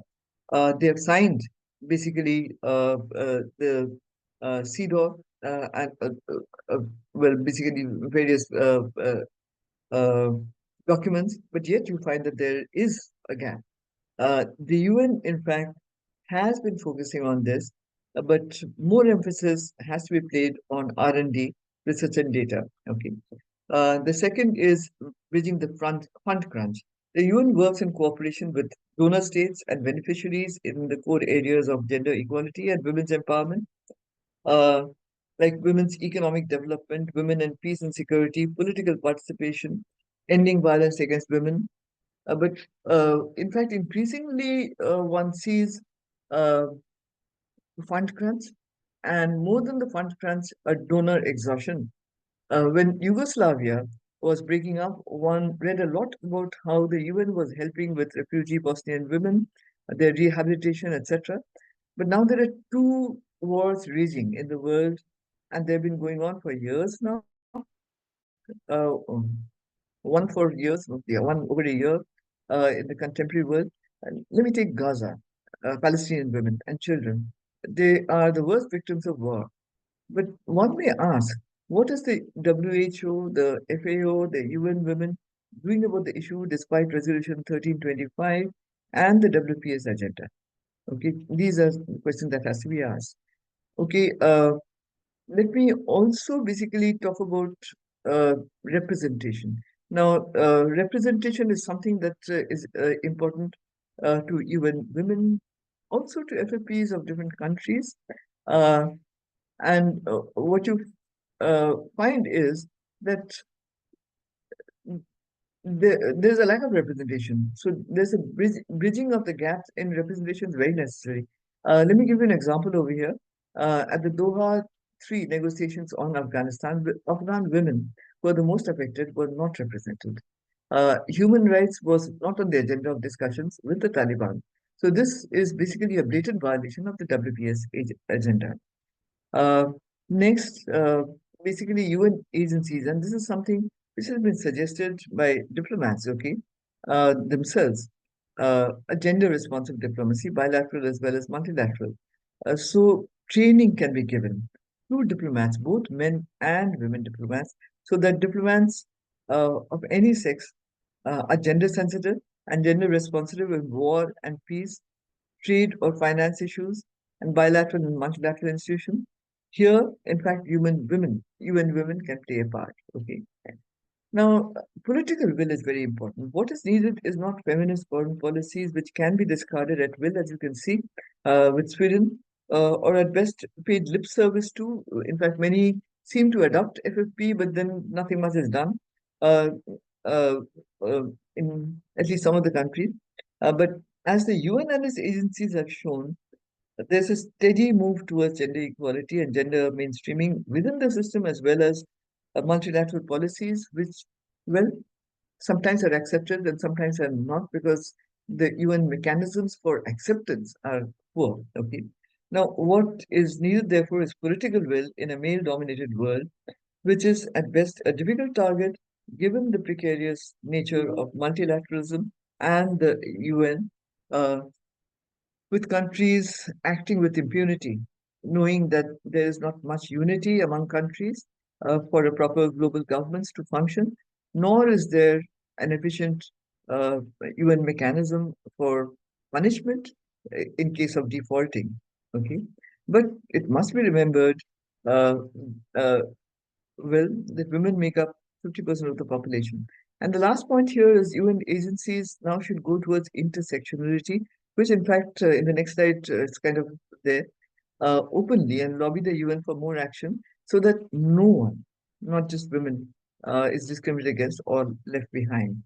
Now, women make up 50% of the population, but at best, their per capita income is uh, I don't know, around 20%. If you really look at, I mean, real data, real-time data, uh, because than their male counterparts, because a large percentage of the world's population is still rural and semi-urban. And women's work here at the urban level, the men come out to work, come to the urban areas to work and they earn money. The women till the fields, but they're not paid. So basically, they are largely unpaid or underpaid, but they're doing labor, they're working. UN agencies like IFAD and UN Women are working against all odds to bring about what is called Planet 50/50 by 2030, which is a campaign, UN Women's campaign, which calls on governments to make national commitments, all right, to bring about gender equality. Last slide. Um, I just want to quote, well, first at the right-hand corner is what is intersectionality, and which I talked about in the last this thing, and this is putting it here because there was no space there. But just a quote from Gloria Steinem: "Don't think about making women fit the world. Think about making the world fit women." Thank you. Thank you so much, ma'am, for an inspiring and detailed session. Tracing the evolution of gender equality within the UN framework and from the UN Charter to the SDGs. Thank you for the valuable insights. Now, I would like to invite Professor Vibhuti Patelji for her remarks.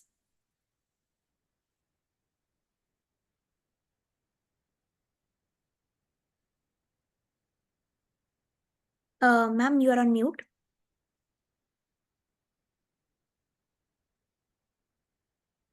Really brilliant and comprehensive view of what UN system has done after the Second World War. My main question to you is that how do Bretton Woods institutions be influenced by UN system? Has UN been able to influence World Bank and IMF after all this thing about the stabilization policy, structural adjustment program, even at the time of pandemic also, it did not give any this thing about the income support to the poor or free distribution of vaccination. They could not prevail upon the World Bank and IMF to take a pro-poor policies. No, so what can be done about that? And my second thing is that today we read that International Criminal Court has given summons for both Israel, Gaza, means both Hamas and Netanyahu. And what will be its implications on the various agencies of the UN and WPS agenda?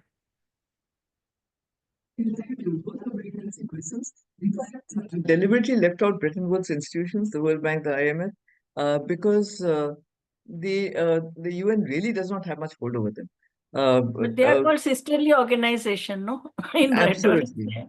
They're absolutely there. And in fact, if you in the 1960s to 1980s, they were called upon, all right, as such to basically help out, all right, as such, not gender, but they talked about to help out in development, all right, as such, because at that point of time, dependency theories was really what was reigning, and the center periphery thing, and uh, they talked about less developed countries, least developed countries, and Britain Woods institutions would help them.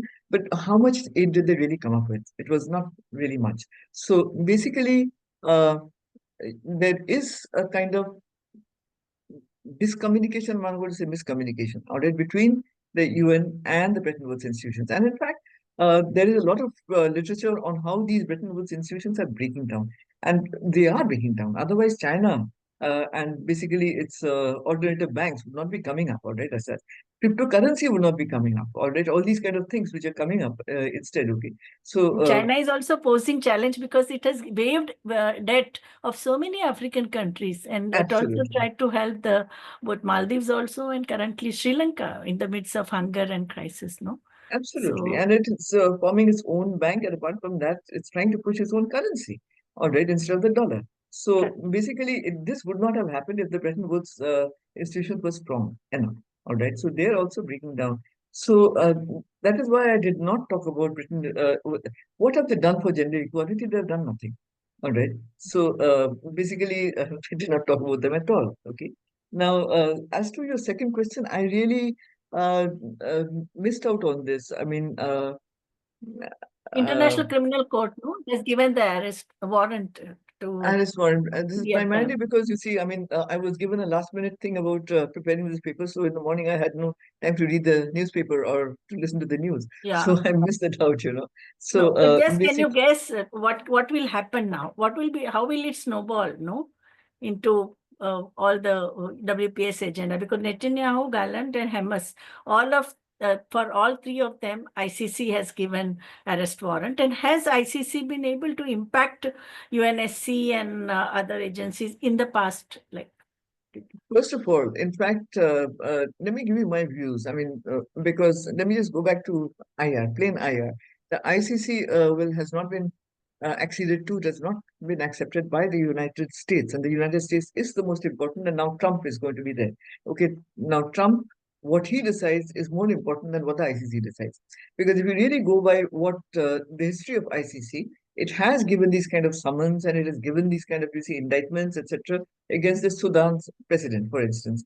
What happened? Has he been indicted? No. The ICJ was probably more successful than the ICC. So frankly, the ICC has more power than the ICJ. Okay, ICJ cannot really carry out any kind of thing, but ICC can act, but it does not. Okay, there are many other heads of state who have been, including Putin, or right, as such.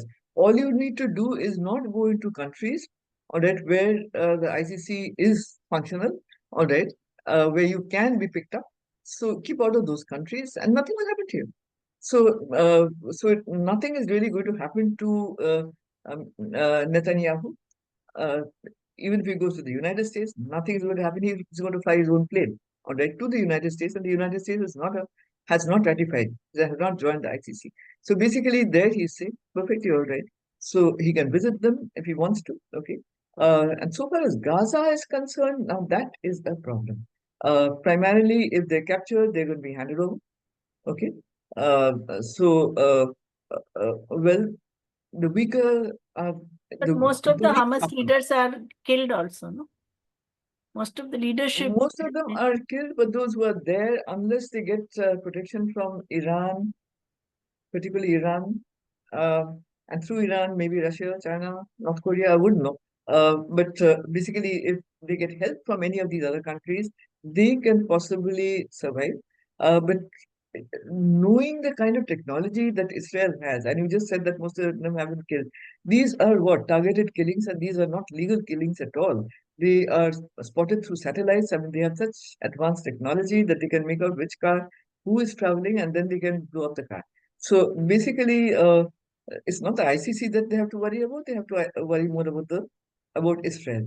But what Israel can, well, what Israel know, I mean, what other countries can do, uh, just to kind of, you see, that Hamas has uh, enemies, definitely, okay, to hand over. All right, this happened in Congo. All right, as three leaders were basically in the ICC called them, all right, for hearings on uh, uh, basically mass killings. All right, they didn't call it genocide, but mass killings and all that. Now the government handed over one, the other two it protected. Okay, so well, one person was kind of, you see, sent there, but the other two were protected. So the ICC, well, it is there, and it's a good thing. And it's a very good thing. But then, how much power does it have, really, and how has it acted so far? Okay, because only you don't have to step out of your country. Uh, they cannot come into your country to arrest you, all right, as such. So basically, Sudan's president stays in Sudan. He can also visit countries in the Arab region which have not signed, and he can get away with it. So basically, he would not be arrested. So Netanyahu has nothing to fear, all right. So these are what?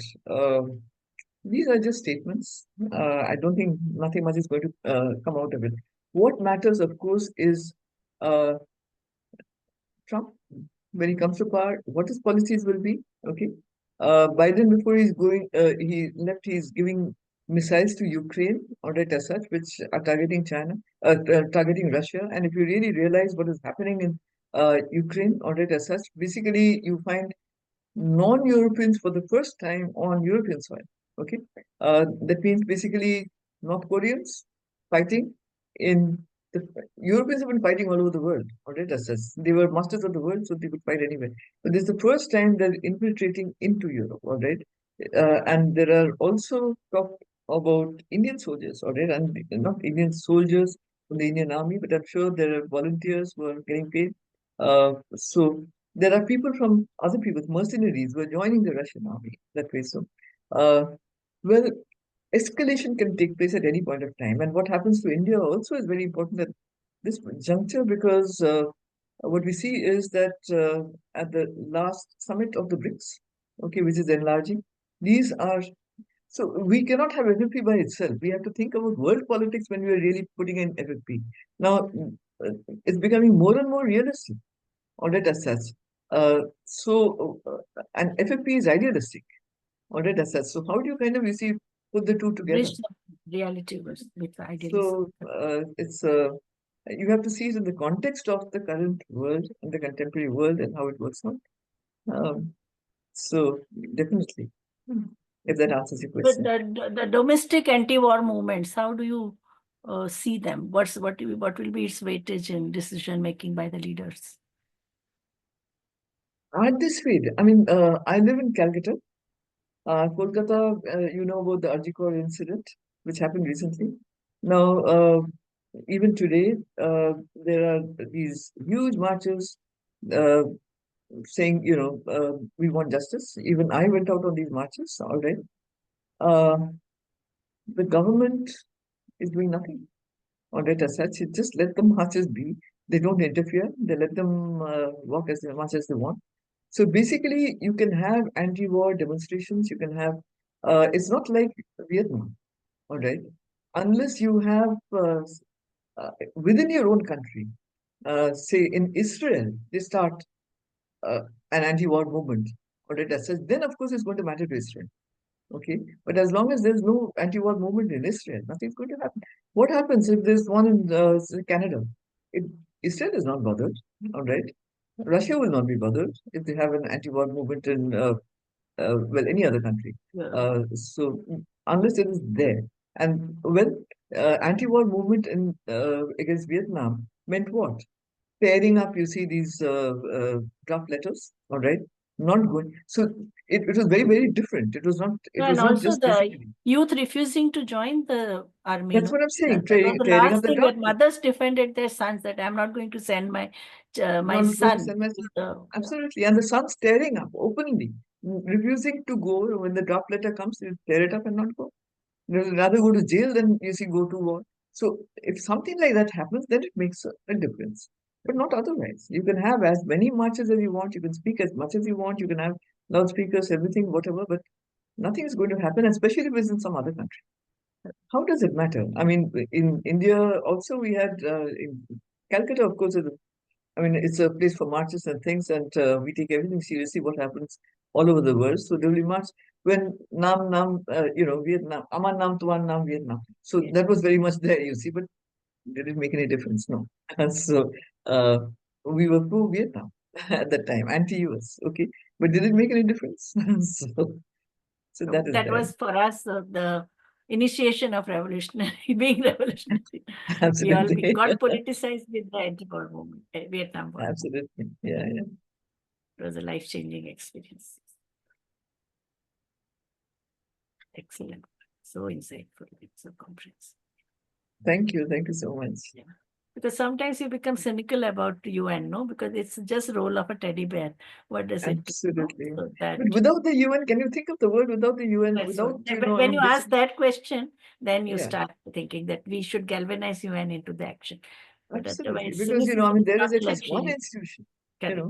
Yeah. So basically, it does not work most of the time, but it's there and it does. I mean, if you really look at what it does, it does. Okay. Yeah.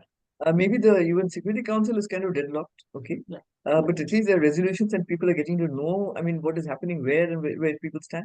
But the other agencies do work. All right. Yeah. And work they at are the grassroots. conscience keeper, no? Like ILO, WHO, UNICEF. Not They are only the conscience keepers, they're actually, I mean, working. I mean, At the local. FAD, I mean, they do give grants, all right? They are working at the grassroots level. So basically, if you go to Cambodia, you see how much work they have done, all right? As such, rebuilding Cambodia from the war-torn times, all right? Other countries also have given aid, but the UN has given maximum aid to rebuild the country as it was, okay? UNESCO. And all these heritage sites you see even in India, where the UNESCO has given already. So basically, they do work. Yeah. So when you say, what does the UN do? Okay, we think, all right, then get rid of the UN. Where is that body which holds the country? I mean, which holds the whole world together? All right. No. So then, yeah. Very important. Thank you, That Professor is- Bhattacharya ji and Professor Patel. Now we will open the floor for Q&A session, and participants, I request you to use the raise hand feature on Zoom to ask your questions live, or alternatively, you may type your questions into the Q&A box and we'll address them, or any of the comments you have on the session. Nalini. Thank you for the very comprehensive, details and presentation. But it's overwhelming for me, like thinking that UN, doing many things, and it's a tool for us to, to advocate for human rights. But again, UN relies for the fund for US, in US, the most of the fund and everything is going to UN from US. So they can't do against anything against United States. So this is the issue we have, even Security Council. Even you said Cambodia, that UN or agencies are doing a lot of things. But again, it's in the prey of China. China gone and, they grab the sea, they grab everything. It's almost under control of the China. It's like Sri Lanka. So that's what we are having challenges to even use UN as a tool to, to advocate for human rights or women rights. Yes, I agree with you, but still more to go. And we have to decolonize UN from US funding. This, that's a struggle for us. They listen to them, the agenda set by them. but they are doing because we are talking like civil society and people, we are raising voice, but it's not powerful. Like we were talking about ICC, in Sri Lankan context, and we couldn't do anything. So this is from a war affected woman. This is very overwhelming to think, because I was, since 2009, I used to visit for each and every session. We have given our best, to move little bit, nothing, only resolution by resolution they passed. But the mechanism is not enough for us to ensure equality and dignity and human rights. Thank you. This is my comment. Thank you, Nalini Ratnaraj. It's interesting. But as I was just talking to Dr. Patel, uh, well, as I said, funds crunch is a very important thing, and the US does withhold funds. It still owes the UN quite a bit. So do a lot of other countries. China has increased its funding, which is a bit, uh, well, I don't know, it is portentous. Let's see what happens in the future. India too has increased its funding to the United Nations. Okay. Now, if you really cut off US funding, which is the largest funding, then of course, a lot of the good work that is also done by the UN. uh, Look at the other part. I mean, yes, the UNSC is deadlocked, primarily because of during the Cold War it was deadlocked. Even now it is deadlocked. Okay, primarily because of great power rivalry. Okay, and great power competition. But look at the good work that it does. Smallpox has been eradicated. Things like, for instance, polio, it's almost eradicated. Diphtheria, malaria vaccine. Now, where else would this kind of money for this requires a lot of money? Okay, where would it come from? Okay, uh, if you really cut off the funding, we are looking only at basically war and peace, and we think the UN is there only for war and peace. Yes, the UNSC does basically talk about security, but security is not just basically war and peace. Security is also the well-being of humanity, of human beings. Okay, uh, food security. You hear of so many types of security. Okay, water security, uh, other kinds of security, which in fact UN agencies, okay, are trusted with. Can you think about basically? Uh, there is a section of the UN which has been recently formed which collects data, and this thing. The kind of data that it collects, no country by itself can get that kind of data. But the UN can, because it has 193 member states, and it asks them to give, and many of them voluntarily give, others do not give. But well, on the basis of that, that's why I said that we have to bridge the data gap. But it does try to collect, and it keeps the data. Now, so basically, all that. So, regarding climate change, pushing the world towards, okay, if you do not have the United States cooperating, in fact, the US is out of well the COP talks. All right, as such, it doesn't. Trump in the last administration left it, and in this administration also is not going to join the climate talks because he does not believe in the North giving money to the South. Uh, well, which we have been demanding. But basically, there are differences. But the very fact that, can you think of a single country? Uh, or even a group of countries like the G20, which also is going to have problems later as we grow bigger. Uh, well, calling for any kind of forum and others responding to it, or basically having the mandate to, because why? Uh, the most important thing about the UN is its universality, all right? Its universal acceptance. The UN Charter, all right, the UN human rights documents are accepted, even if you do not really put them into practice through your laws, your national laws, okay, but they are accepted and they are ratified. So basically, there is no other country. It is disappointing. The UN performance is disappointing because we expect more. But if you really look at what it has done all these years, not at the UN Security Council, not at basically, because the UN was built primarily to end all wars, but it was not able to do so. But when you look at the other agencies and the work that they have done, even UN Women, can you think of countries adopting feminist foreign policies, all right, as such? If the UN was not there, if basically the norms and standards were not set by the UN agencies and the UN itself, the UN Security Council, if the WPS agenda was not set, if there was no agenda at all right, as such, which is adopted and which is called, if the IFAD had not basically taken, or the FAO had not taken steps to give aid for gender equality and gender mainstreaming, if so, can you think of any other organization or any other country which can do these things? It's very well to criticize the UN, and I also criticize the UN. But one must also have a balanced matter, all right, balanced way of looking at things. You have to look at the real world, all right, as such. Every country follows its own national interest. And in fact, that was the problem. Nationalism itself became a pretty dirty word after the Second World War. But today, in fact, nationalism is again on the rise. And in fact, what it results Hyper-nationalism. hyper Hyper-national.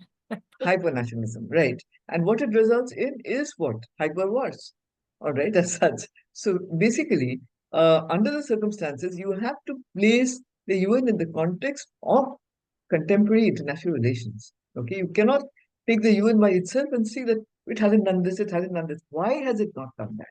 You have to basically examine why it has not been able to function primarily. But taking the US funding out of it is not going to help. It's only going to make it worse. All right. So, does that answer your question? Or, of course, we'll raise further issues, but well, it's my response.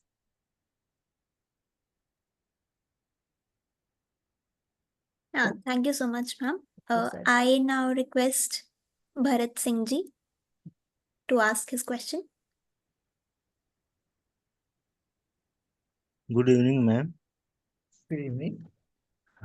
Ma'am, my question is that like there are many crises, humanitarian crises there the women and children are facing. So what is global feminist movement or thinkers stand on these issues? Is there any strong stand or statement they able to give? Or also like if there is crisis in Ukraine, then they have different their stand or their movement, or if they in Gaza or in global south. So is there any differences between feminist movement itself? That's my question. Thank you. Thank you, Bharat Singh. No, that is a very controversial question. Well, I said during my talk that I don't think any feminist foreign policy has taken on the WPS agenda of women, peace, and security. So when it comes to wars and conflicts and basically the impact on women, uh, you don't find these countries really talking about that. I mean, of course, there are feminist movements which will sympathize, women in black, etc. They sympathize with uh, the plight of Palestinian women in Gaza as such. But in the newspapers, at least, especially in newspapers in India, which are slightly compromised nowadays. You do not see much, but you can see in New York Times, you do find already people writing about uh, issues, okay, uh, writing about basically these issues, but no feminist movement has taken up the cudgel, all right, as such, as far as I know. We talk about it, but what you can well basically make a statement on it. But what else? Quite apart from that, you do not see much. So, uh, does that answer your question?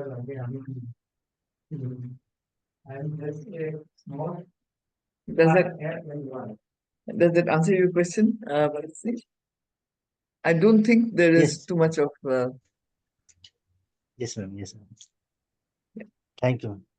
Okay. I now request Sajid Ali ji to ask his question.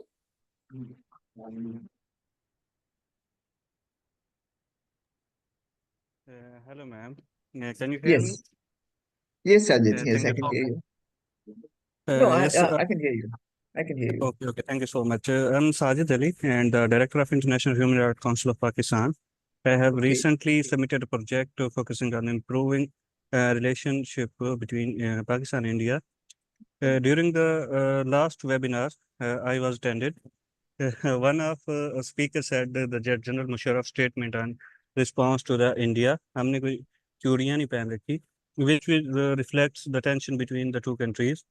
Given such example and ongoing challenging in bilateral relations, how can a foreign feminist policy contribute to fostering a positive and sustainable relationship between India and Pakistan? What role can this approach play in overcoming historical and political barriers to the peace? Because they know that they both countries have most power in atomic power, and they cannot fight, because how can make a better relation uh, to work with and the better trade and the better culture relation. So kindly view on this. Mr. Ali, that is a very futuristic question, and it's very interesting, because neither Pakistan nor India has uh, a feminist foreign policy, and I don't think either country is going to have a feminist foreign policy in the near future or even in the far future. I really don't know, because the kind of leadership we have now in both countries, okay, uh, they're not going to go for this. But we do have, as you know, of course, very well, uh, a track to diplomacy, okay. Uh, Now, whether principles of feminist foreign policy can be integrated into the track to diplomacy, this would certainly help, because I think. Uh, uh, well, if you really look at Kashmir, both sides of Kashmir, because we do not hear much about your side of Kashmir, we know about our side of Kashmir. Women, of course, are the victims of terrorism. Women are not the victims of terrorism; they are the ones who basically they feel the outcomes of terrorism, and I'm sure the same thing is true of your country too. Okay, so basically, they are much more. They would want uh, peace. They would certainly want peace between the two countries. Uh, as you said, that both are atomic powers, and we certainly do not want any kind of confrontation between the two. Uh, and I think if you take on components of feminist foreign policy for different time, where we can integrate WPS into our, into our foreign policies, that is women, peace, and security. The agenda of WPS, all right, uh, UNSC resolution 1325. If these are incorporated into the policies of the two countries, it will certainly help. Also, I do not know, I mean, when you talk about feminist foreign policy and all that, I don't know. But I think also that both sides, there's a masculinity, all right, as such. Uh, I don't know whether it's more in India or in Pakistan, but in India today, also you see, uh, well, less of, what should I say, a softer version. Track 2. One heard of track 2 once upon a time, but one really did not see much of track 2. I'm not going to say women leaders or anything like that, because Indira Gandhi was a woman leader, and of course we went to war at that point of time. So basically, it does not make any difference who is this thing. What matters is realism, national politics, national interest. Okay, but you are very right. If elements of basically peace and security are brought into our foreign policies, I think there is more chance of sustainable peace. Definitely, if that will answer your question. Did you hear me, Sajid? Sajid Ali ji,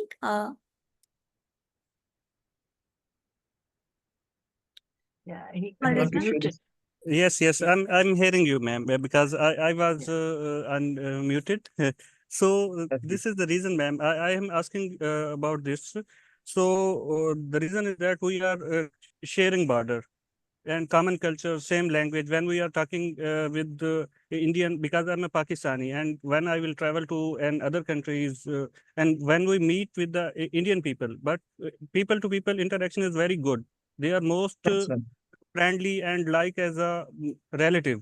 But when we are seeing and watching on the policies, and they are very strict, and they are in even when the education and they are we are working on the policies, and the same time these example I think they but even the examples in education subjects, and when we are giving these type of example, what are the thinking on the listeners and other types of the, because here is the most of the countries listeners are available, even when the teaching in the universities and the schools, and these type example make a different type of I think you understand what I am to saying I this. understand So exactly what I you're want trying to to make say. a better Yeah. relation. This is the reason. Yeah, and I understand exactly what you were trying to say because I have Pakistani friends in academia or otherwise, and in fact, one of them had told me, and we of all places we were meeting in Bangladesh in Dhaka, uh, and she had never had any contact with Indians before, and what she said when we were chatting and all that is, he was just like us. I said, of course, we're just like we are like so there should be more contact that way between the two, and definitely that is what is going to break down barriers. Each country needs its own answer. There is no the same thing fixes all right, as such, okay? One solution for all. India and Pakistan need different solutions, and one of them is basically, uh, well, everything is decided at the leadership level. Track two is completely different. I mean, it's people to people, all right? And there, in fact, what we need is more interaction. And you're right, the kind of things that are taught us. And in fact, the same lady told me that we are always taught to talk about India as Hindustan, okay?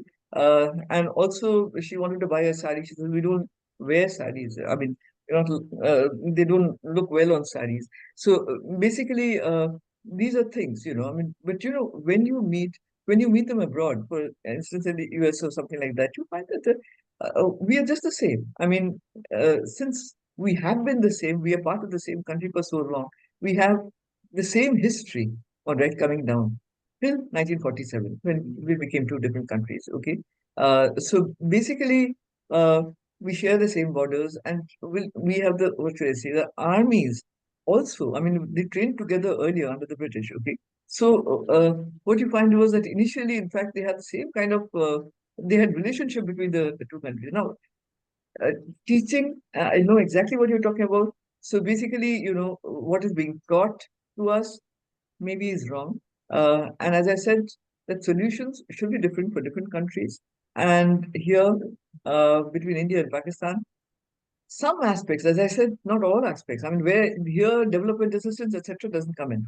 Here, what is needed is the WPS agenda, and basically, what should I say, more understanding, and certainly, all right, as such, uh, and less masculine behavior when it comes to bilateral relations.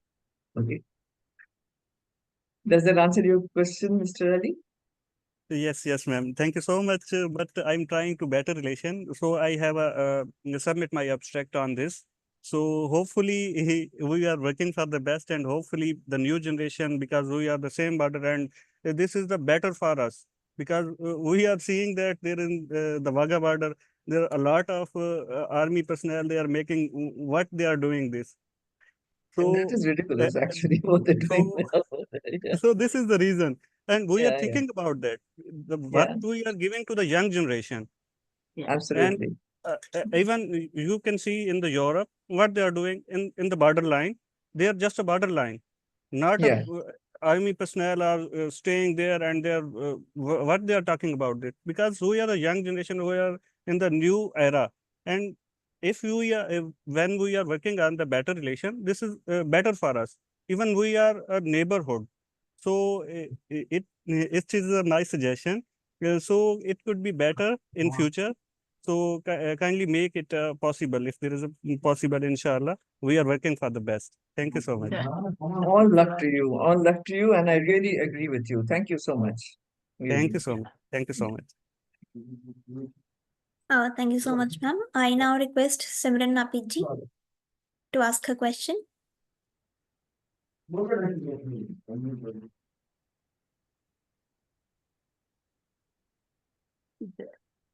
Simran Napiji. Yes, yes. Hello, namaste to everyone. And thank you so much, Sanjukta ji. It was really an insightful session.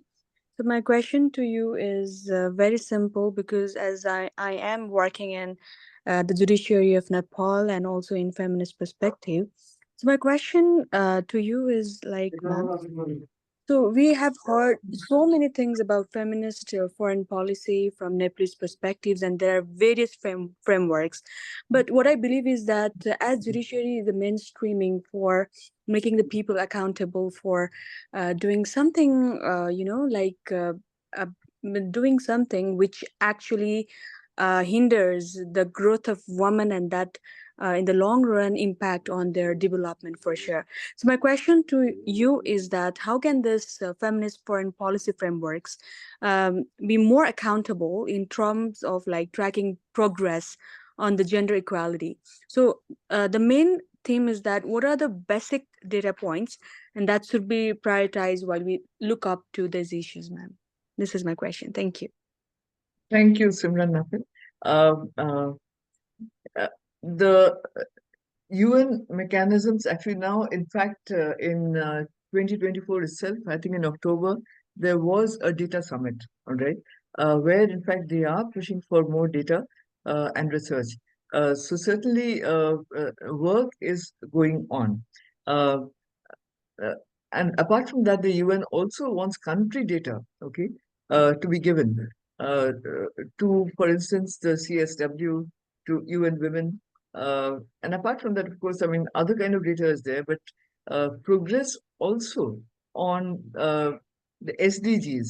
We are supposed to submit reports. I'm not sure whether it's quarterly or whatever it is, but we are supposed to submit various reports on the SDGs, including SDG 5, which is very much gender equality.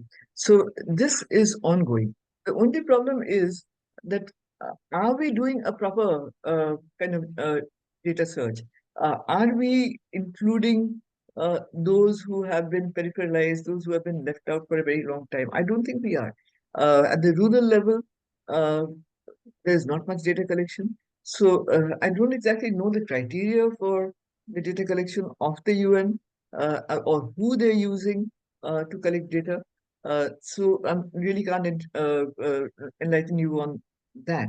But certainly there are efforts. And basically, since this is what? A committee of nations, each nation is supposed to truthfully submit data, well, every a few months or every year or something like that on well, what advances have been made in gender equality and women's empowerment. Okay. Does that answer you? Yes, thank you so much, ma'am. Much appreciated. Thank you. Thank you so much, ma'am, for answering the questions. I now request Vibhuti Patel, ma'am, to give the closing remarks for the day.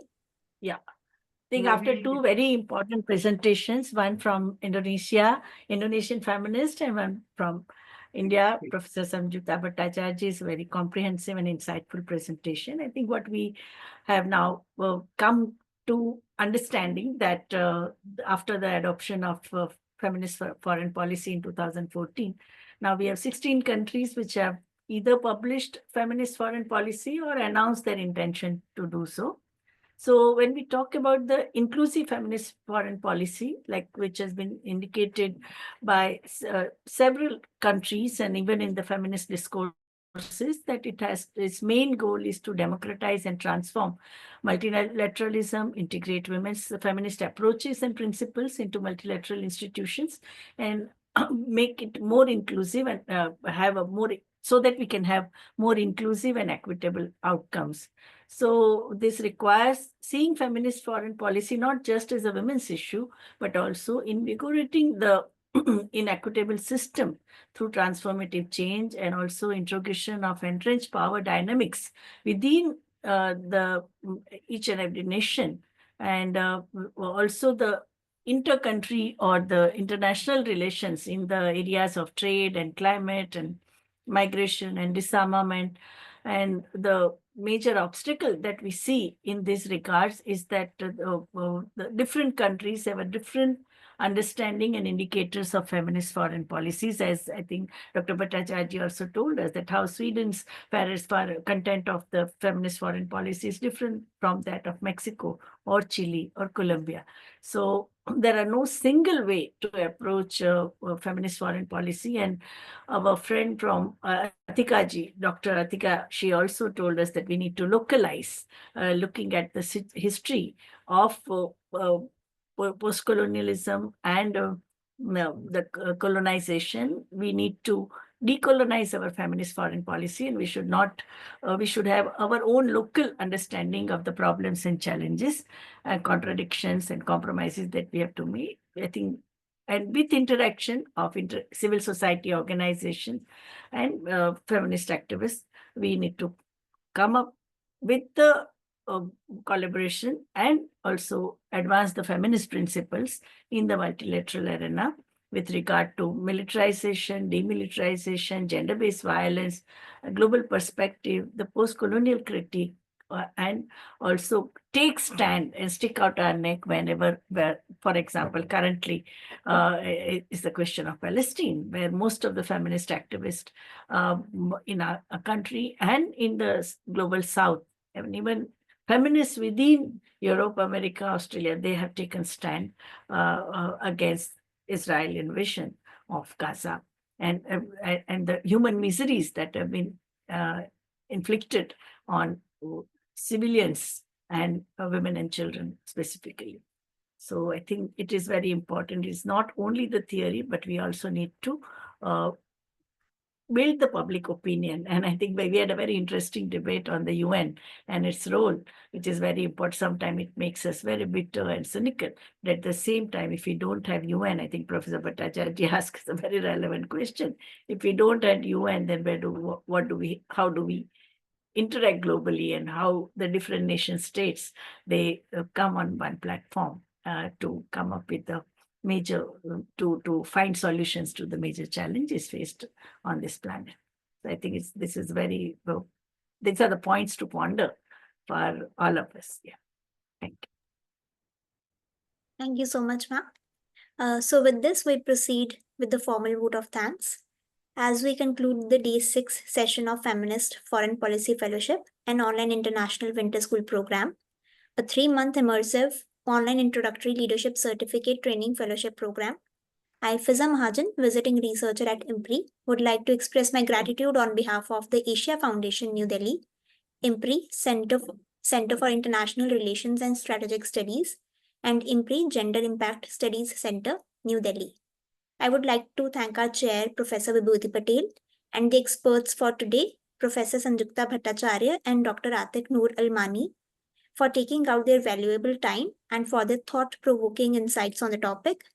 We would like to thank our participants for raising important questions and contributing to the thoughtful dialogue that is essential to this fellowship. And we look forward to seeing you on next Friday for the next session. Thank you all for your engagement today. We hope that this fellowship will be a transformative and enriching experience for each of you. I wish you all a great day. Thank you. Thank you, Professor Sanjukta Bhattacharya, for being with us till the end and also answering painstakingly so many questions, very challenging questions. And thank you, Thank Fiza, you, for Professor Patel. Thank you, all of you. In fact, it's been very entertaining and interesting. The questions were very interesting. Thank you very much. ending with hope, because one of us were feeling very, very demoralized. But I think what your way of looking at the reality gave us hope. Yeah. So thank you. Thank you. Thank you so Fiza much. Magan, for Thank you. conducting and moderating the session so well. Thank you, Thank you, Fiza. participants. Thank you, ma'am.